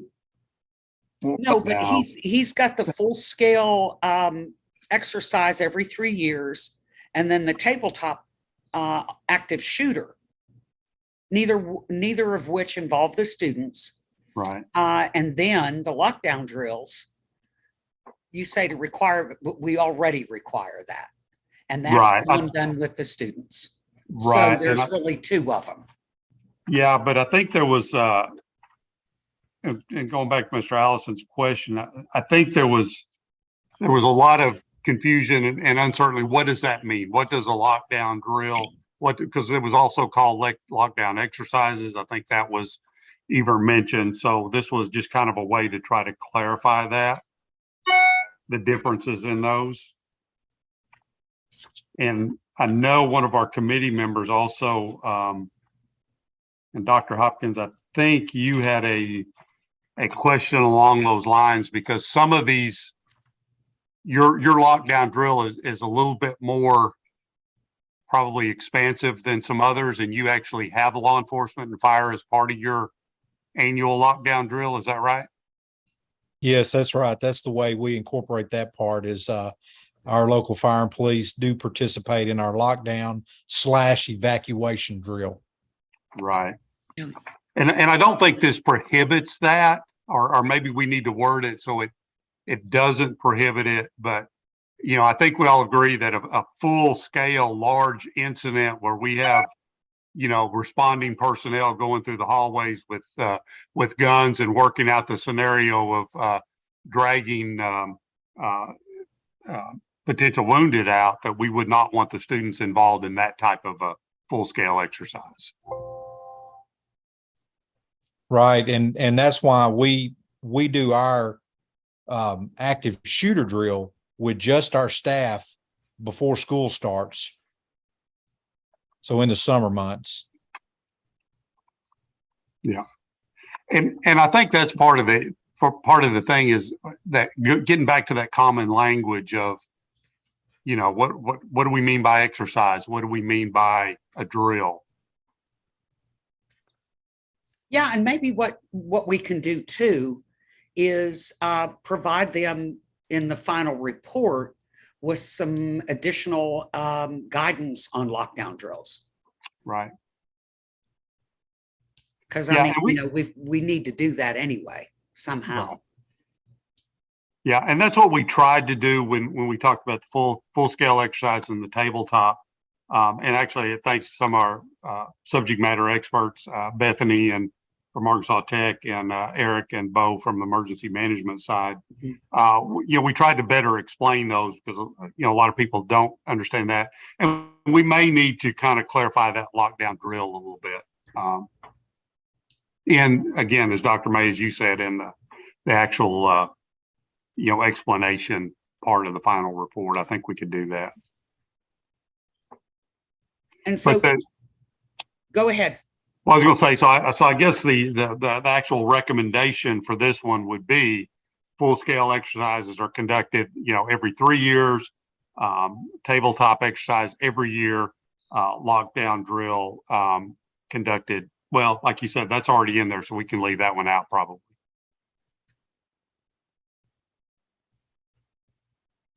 And unless you think we want to go ahead and just re-emphasize that lockdown drill every year with students. Well, and the other part that kind of created some of the confusion is, I think when we first made our recommendation from the first committee, or the first time we got together with the safety group here, that it came out that it was going to be an active shooter drill. Maybe that was prior to us. But yeah, that was prior. You're right. Okay. Then we came out with, let's do a critical incident, so that we're not in the situation like what you're mentioning, Secretary, is that where you've got police going through the hallways with guns and kids are participating in that, and that sort of, that you've seen in other places. That's what we were trying to avoid. And so that's why we were trying to split this up to where you've got an evacuation / lockdown type drill that could involve your first responders. And then when the kids are not there, then you would do an active shooter drill with your staff, so they would understand the principles behind them being empowered to evacuate if they need to lock down and hide if they need to, and so that they don't have to wait for someone to tell them what to do. Right. And the full scale is really, it's really designed more towards those first responders that are coming on the scene. And yes, school staff absolutely involved in that, but the real focus of that full scale exercise is how are those responding agencies going to handle that situation. Right. And also, we talked about that recommendation. It's for that full scale requires the school district and law enforcement. So that recommendation is not just pointing at that school district and saying, you school district, you superintendent, you're going to do this full scale exercise. It also has to be a requirement on that law enforcement agency that has that jurisdiction, because the school can't do it without the law enforcement agencies and first responders being a part of it. Now, here's to me where it gets we might want to think about this a little bit. It says requires. Okay. What do you think? Let's have a discussion about require. I'll start out and I'll say that I think that every year a school district should be required with their staff to do an active shooter drill.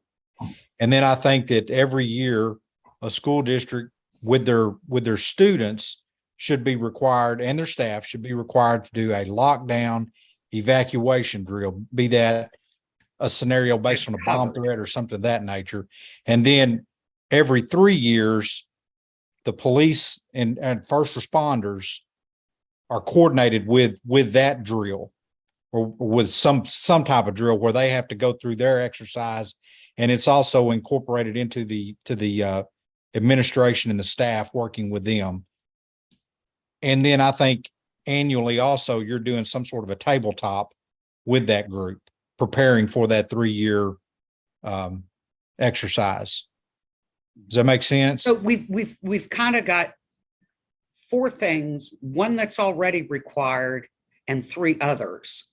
The active shooter exercise every 3 years, the tabletop exercise every year, and then I think what I'm hearing is active shooter drill for staff every year. Yes. Well, Well, that wouldn't was that my be- recommendation. Wouldn't that be part of that tabletop exercise or no? No. Okay, I see what you're saying. Because that would be Wow. like the CRACE, Yeah, the okay. civilian response to active shooter. That's it. events. Exactly. That's exactly what I'm talking about. Okay. Well, so Dr. Hopkins, what do you think about, that where we talked about that tabletop exercise? We could do, a tabletop exercise and or that active shooter drill with staff that you just talked about. Could we combine that somehow? Well, I guess you could. But typically what we do is our police and fire come in, and our emergency response people come in and we sit down and talk about our drill. We're doing it on an annual basis. They Right. come in and we tabletop what we're going to do. And Right. then about 3-4 weeks later, we'll actually run the drill. And I guess what I'm envisioning is that group would come in, sit down with those building level security. What was the term again, Dr. May, that we're using for those security people in those buildings?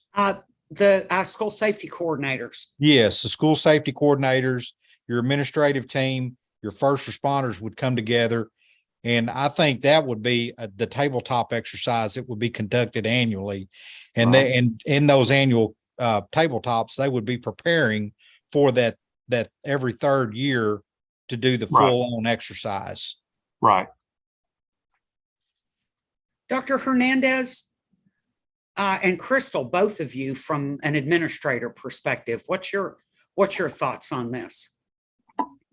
Yeah, so, being on this subcommittee and listening to some of the discussion early on, because, we did talk a lot about, annual lockdown versus active shooter. And so I remember going back into the law and seeing, during the 21 session, that active shooter language was taken out.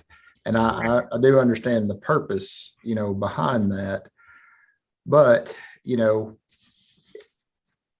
currently, I think the way that it's interpreted in a lot of districts is just that. I'll hear from like my daughters, for instance, that will talk about, well, we had a code red drill or whatever that may be. And it's just an opportunity for the building to be locked down. And so, what Dr. Hopkins is talking about is, I think it is important for,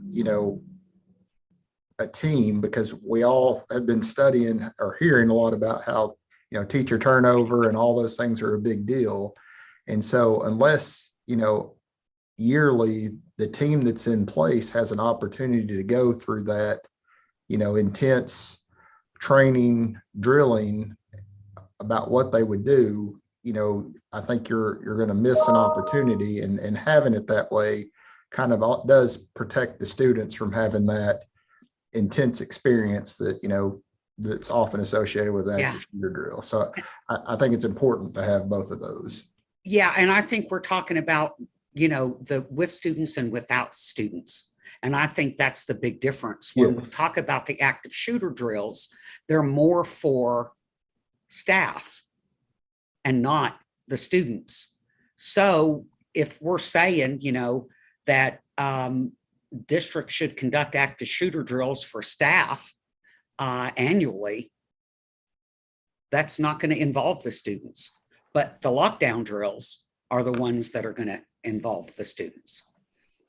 Yeah, I agree with Dr. Hernandez. I think it's important for us to recommend that we as folks in the building go through those processes, so that if there ever, and God forbid, if there's ever a time that we actually have to spring into action, it becomes something that we're, fully prepared for and can make sound decisions and, in a matter of seconds, because we've gone through the minutia of trying to make sure that we know exactly what to do before the crisis is right in front of us. So I think it's important for us to be engaging in this kind of work. And Dr. May, the other thing is we keep saying active shooter training, but you use the term crash training, which is through, I think, Alert. Is that correct? Yes. So, I mean, it could be termed that way if a future recommendation could be that we adopt this Alert as kind of our standard platform, then the crash training would be what would be required of our staff.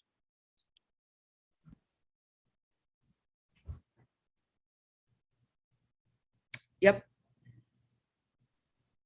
And still not use the word active shooter, although CRACE is active shooter. Exactly. So, okay, we've got several different things. Having full-scale exercise, or do we want to say require or should conduct? I believe, Full-scale active shooter exercise every 3 years. I believe if we want it done, we should say require, because what'll happen is complacency will set in years 2, 3, or 4 until the next active shooter. I think it should be required as well. And Dr. May, say that one more time, what your recommendation was. Who are you asking, Dr. Hopper? I was asking Dr. May to repeat what she. Oh, I'm sorry. I'm daydreaming.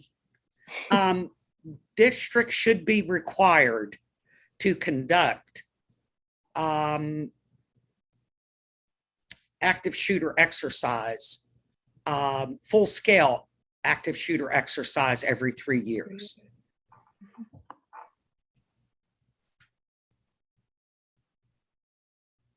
And that's the one that Secretary Gary talked about, the whole community being involved with the Yes, and I like that every 3 years that you involve the whole community. And I don't even think you necessarily have to call it active shooter. It could just be a critical incident drill involving all the community. Okay. I think that's a good point, because a full scale exercise and what we're describing here, they can benefit on, any other type of natural disaster that may occur. Train derailment and they have to evacuate the school, or tornado hits part of the school. All of that could still be, it's that all hazards approach that we have to how we respond to these things.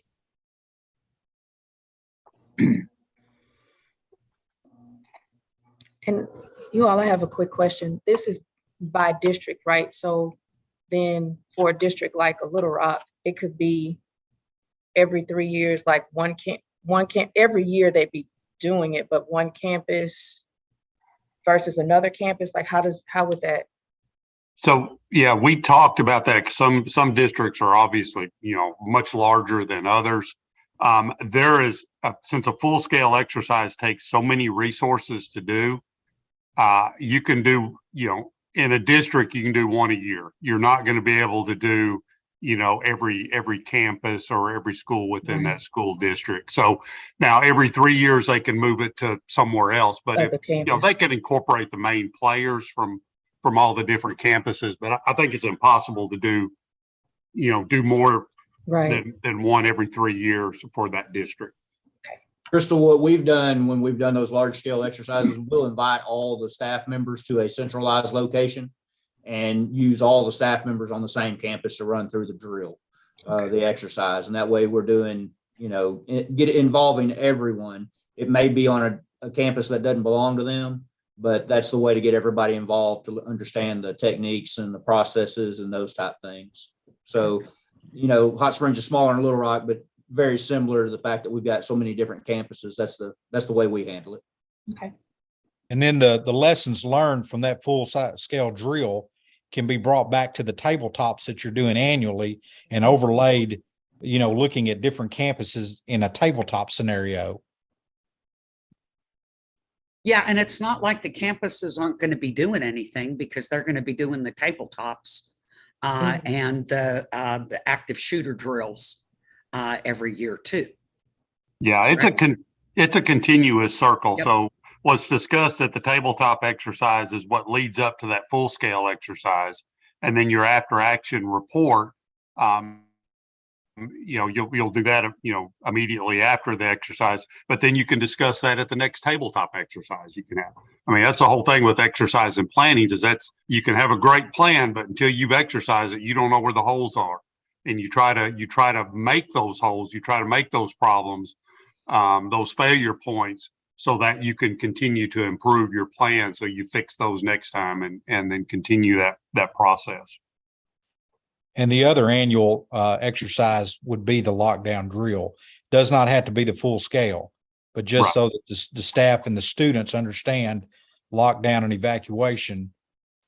And then the staff understands the active shooter or the crash training that they would receive prior to school starting. And then you do the tabletops. And I think those when you combine those three with that every third year full scale, then I think you covered all your bases with those. Yeah. Yeah. So we've got the lockdown drills covered. So we need to start voting on one of these. AJ, do you want to read what the full scale critical incident exercise recommendation would be? Sure. I'll give a stab at it here. Require school districts and law enforcement agency having jurisdiction over the local school district conduct a full scale active shooter exercise every 3 years, or instead of active shooter, critical incident. Critical incident. Okay. Does that work? Require school district and law enforcement agency having jurisdiction over the local school district conduct a full scale critical incident exercise every 3 years. Do you want to use the word law enforcement or first responders? Because there's other people that would be involved in a critical incident besides law enforcement. What about multi-agency?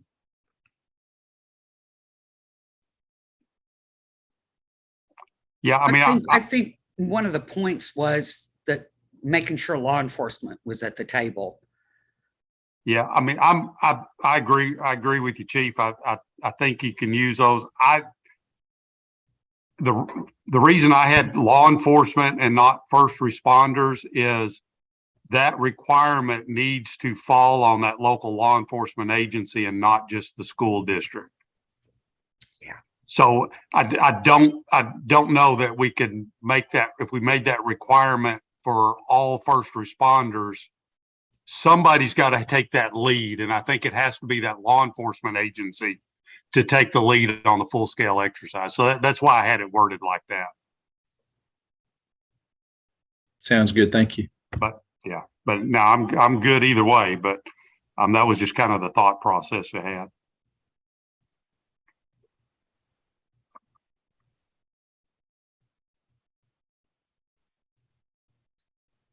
Okay, time for a motion.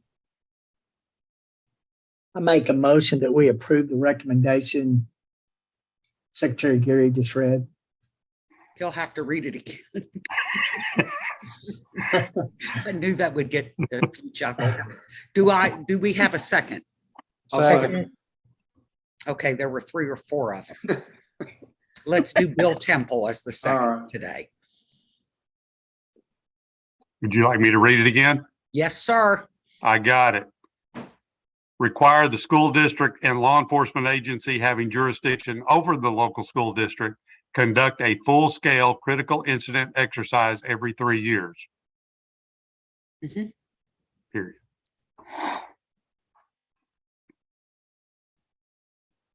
Okay. Ready for the vote? Yes, ma'am. Okay. Dr. May, Yes. Mr. Allison, Yes, ma'am. Mr. Kane, Yes, ma'am. Chief Chapman, Yes.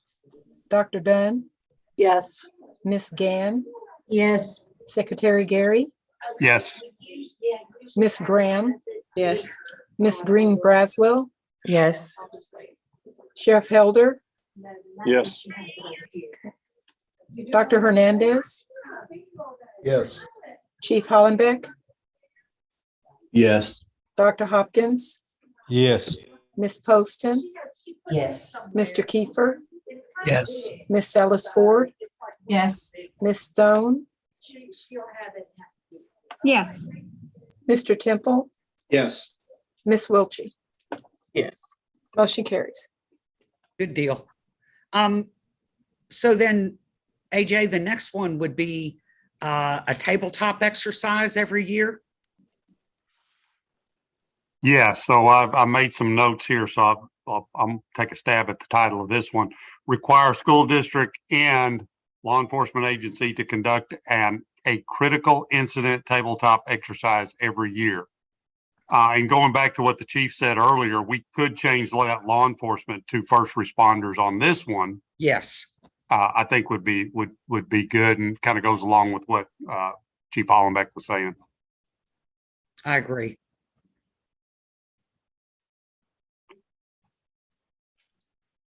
So it would be require school districts and first responder agencies to conduct a critical incident tabletop exercise every year. Yes. And then in the report, we can go into more detail about what that tabletop exercise and so forth would look like. Okay, any additional discussion on this one? Dr. May, I'd move do pass at the proper time. Okay, all right, I'll take a motion then. We heard a do pass from Dr. Hopkins. Do I hear a second? Second. We have a second. Would you read your recommendation, please, AJ? Sure. Requires school district and first responder agencies to conduct a critical incident tabletop exercise every year. Any additional discussion?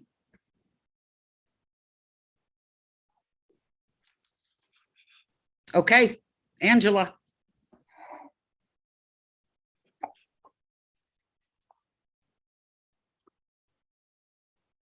I don't think she was ready for I it. was muted. Sorry. Okay. I was calling your name 2 and 3 times. I was just ignoring you. No, I couldn't hear you. Dr. May. Yes.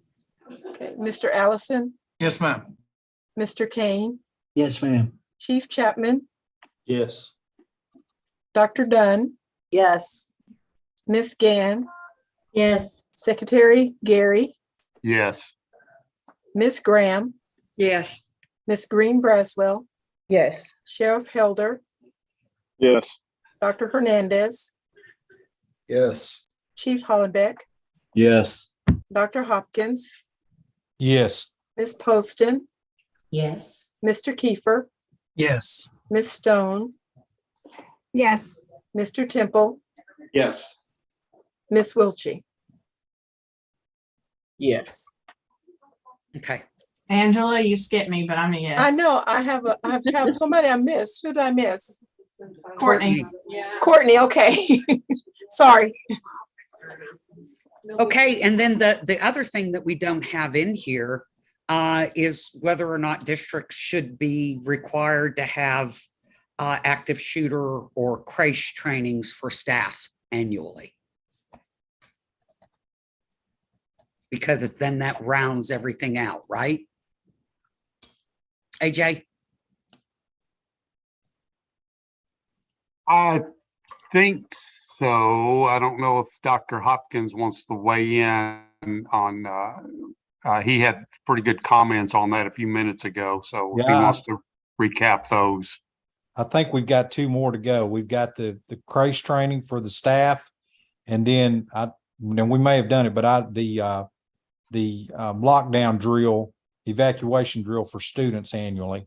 It's Students and staff. required now Okay. in law. Okay. Well, then we don't have to do that one. Then yes, the crash training for the staff annually.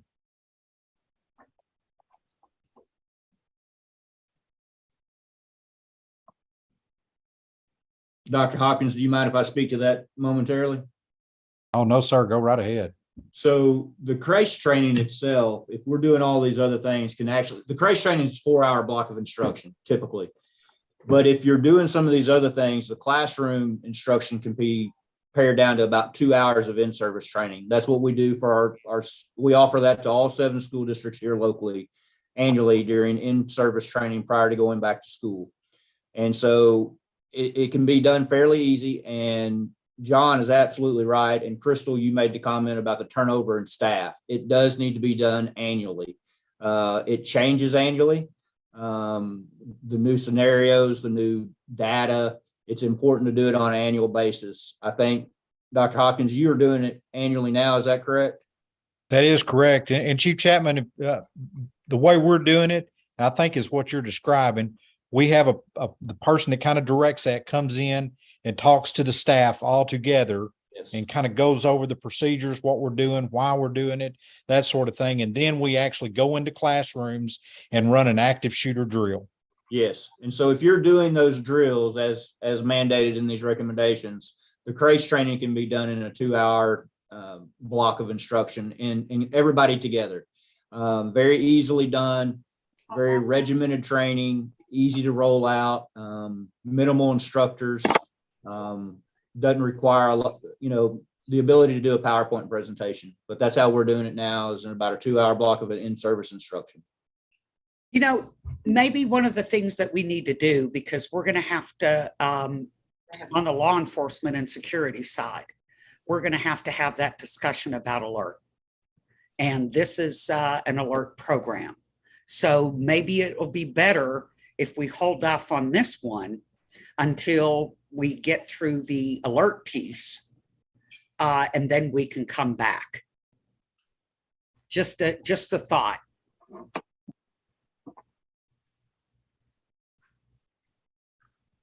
Anybody disagree with that? No, I don't. I think that's kind of what we're keying off of, is that it would be aligned with the other recommendation to go with alert. Yes. So that'll end up having to be a pointed discussion for next meeting, Sheriff Helder. You bet. So we can get this one through as well. Okay, let's do one more and then we've gotten through our cycle. So I guess it'll be up to Chief Chapman. Do you want to do your number 2? Number 2 recommendation? Maybe. Yes, ma'am. We'll try. Okay. So our second recommendation is stated: law enforcement and school districts should develop capabilities to monitor communication platforms to include social media outlets as it relates to threats or triggering phrases used by potential active attack suspects. We know through the presentations that we received from subject matter experts, from the Secret Service report, from the failures identified at Uvalde, that the social media footprint was huge, that there were a lot of key indicators that were missed by not only school officials, but law enforcement and the community as a whole. We also know that we heard the presentation from Little Rock School District on their successes monitoring their school district communication systems, and the fact that, they had 77 incidents identified as rapid response incidents where they intervened at some level. So we know that the information's being shared. We know that these potential suspects are talking about what they're doing, and we're just missing it. So having the capability to monitor our communications school-wide and then from a law enforcement standpoint, we believe is a very solid recommendation. Okay. Let me ask this question, because I know from a school district perspective, it would only, for school districts, they could only do it on the devices that the school district owns. That is correct. And I think the point to really drive home there is that, again, use Little Rock School District as a perfect example of, they were simply monitoring their school devices and identified 77 events that required intervention. And even if, we know constitutionally we can't monitor everything all the time. There's some issues there, but the school system's having the ability just to monitor what the kids have access to or the teachers have access to has proven to be very fruitful. And having that capability could prevent a lot of different things. A lot of these kids don't have access to other devices, and they're utilizing the devices that the schools provide, especially with the expansion of the internet programs across our state. I think that point was driven home pretty clearly. And it's a cost effective. I mean, it's fairly cheap per student when we looked at the breakdown. And again, I think we're missing the point that our attackers are talking about what they're going to do. And they're talking about it in a multitude of ways. And we have missed that over and over and over again. And seeing the success that Little Rock School District has had, I think it's a pretty easy recommendation. Yeah, but the caveat there, and this is why I'm thinking, is that maybe by lumping these two together, we're missing an opportunity to definitely say, well, with the school districts, it's on their own, the school-owned devices.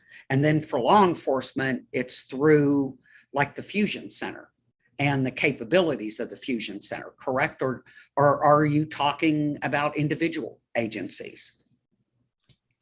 Well, I think it could easily be made into a secondary recommendation to include law enforcement.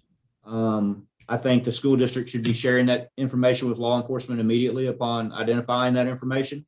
But yes, I think it's important enough that if you wanted to do a standalone recommendation, simply stating that school district should, then we could make that happen. Yeah, on their own devices. Courtney, what are your thoughts on this? I mean, I think like Chief Chapman said, we definitely see a need for it. There's a cost involved. Many school districts already do at least randomly check the school-owned devices.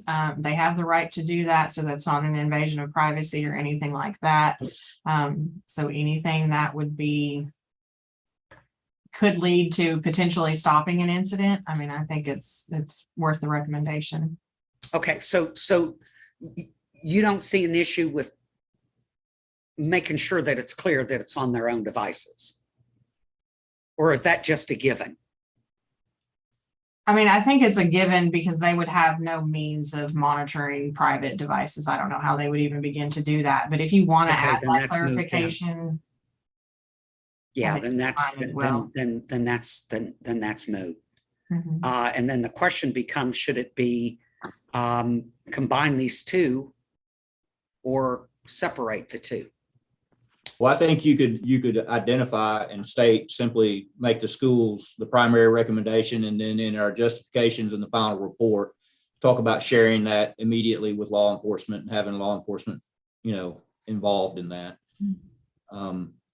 I do think the law enforcement monitoring of social media is something that we can talk about maybe as a secondary recommendation through either this subgroup or the law enforcement subgroup, and combining that with some of the Fusion Center capabilities, because not all law enforcement agencies are going to have the capabilities to do that. We understand that. So maybe that is a secondary recommendation, and we simply put this on the school districts. and there is a law that requires a school principal, if they receive a credible threat or become aware of a credible threat, to notify law enforcement. So it may just be reiterating that in our final report to go along with this recommendation. Yeah, that's perfect. So if I change the recommendation, this is how it would read. School districts should develop capabilities to monitor communication platforms to include social media outlets as it relates to threats or triggering phrases used by potential active attack suspects.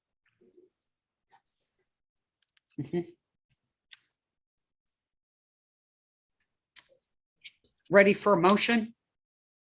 I'll make a motion to approve. I'll second. Bill Temple squeezing in there again. This is lucky day. Any discussion on this one?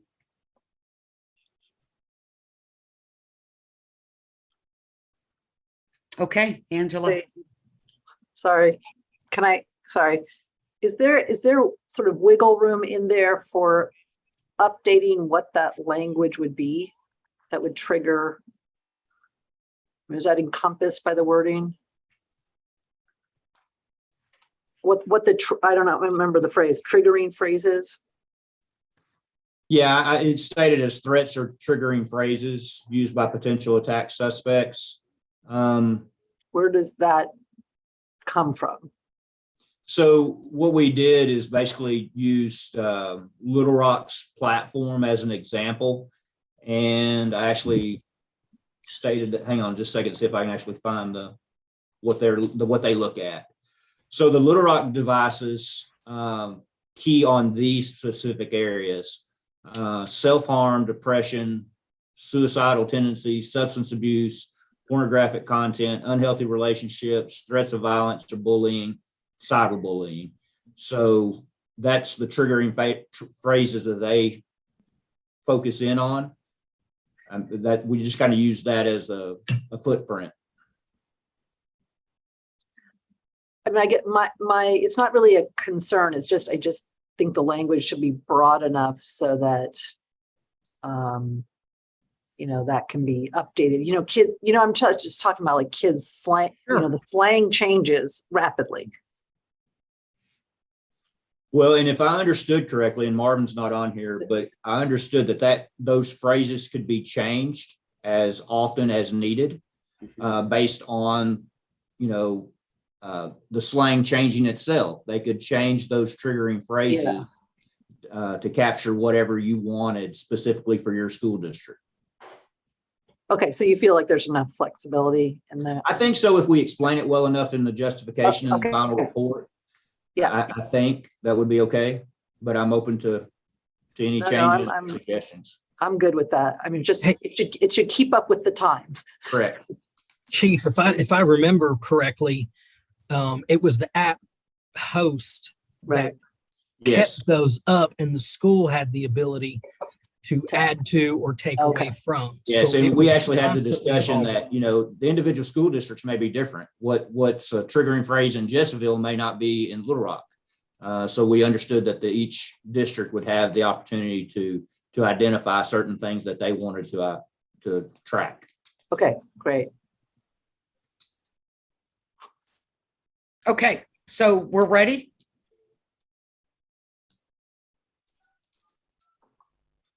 That was our discussion. Any more discussion? Okay, Angela, I think we're good. Okay, Dr. May, Yes. Mr. Allison, Yes, ma'am. Mr. Kane, Yes, ma'am. Chief Chapman, Yes. Dr. Dunn, Yes. Ms. Gann, Yes. Secretary Gary, Yes. Ms. Graham, Yes.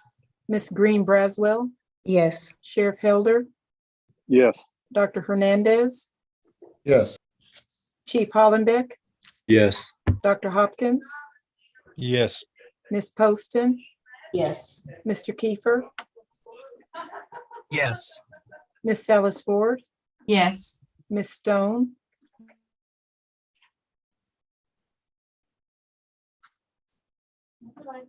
Ms. Stone, It She doesn't might look have like stepped she's out. on anymore. Mr. Temple. Okay. Yeah, Mr. yes. Okay.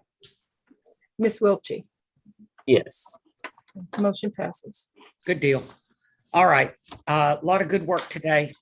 Y'all, we got through a number of them, but I think this gives us a pretty good indication that these are some really good discussions, and it's going to take us a little bit of time to go through all these recommendations. So our next meeting is going to be on the 16th of August.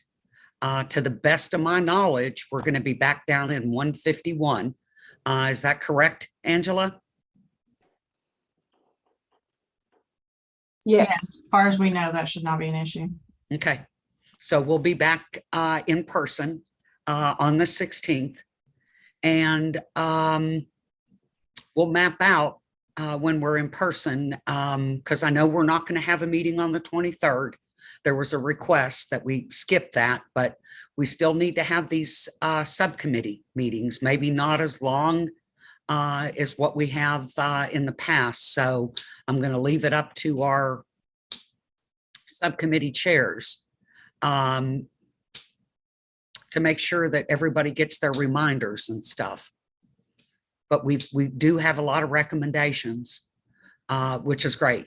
But they're just going to take some time to get through, because it's important that we have these discussions. We had some great discussions today, really good discussions. So I guess somebody told me I didn't have to take a motion to adjourn. So is there anything else that you all want to talk about? Hearing none, we're adjourned. Y'all have a good week. See you in Thank you. Take care. subcommittee. Thank you, everybody.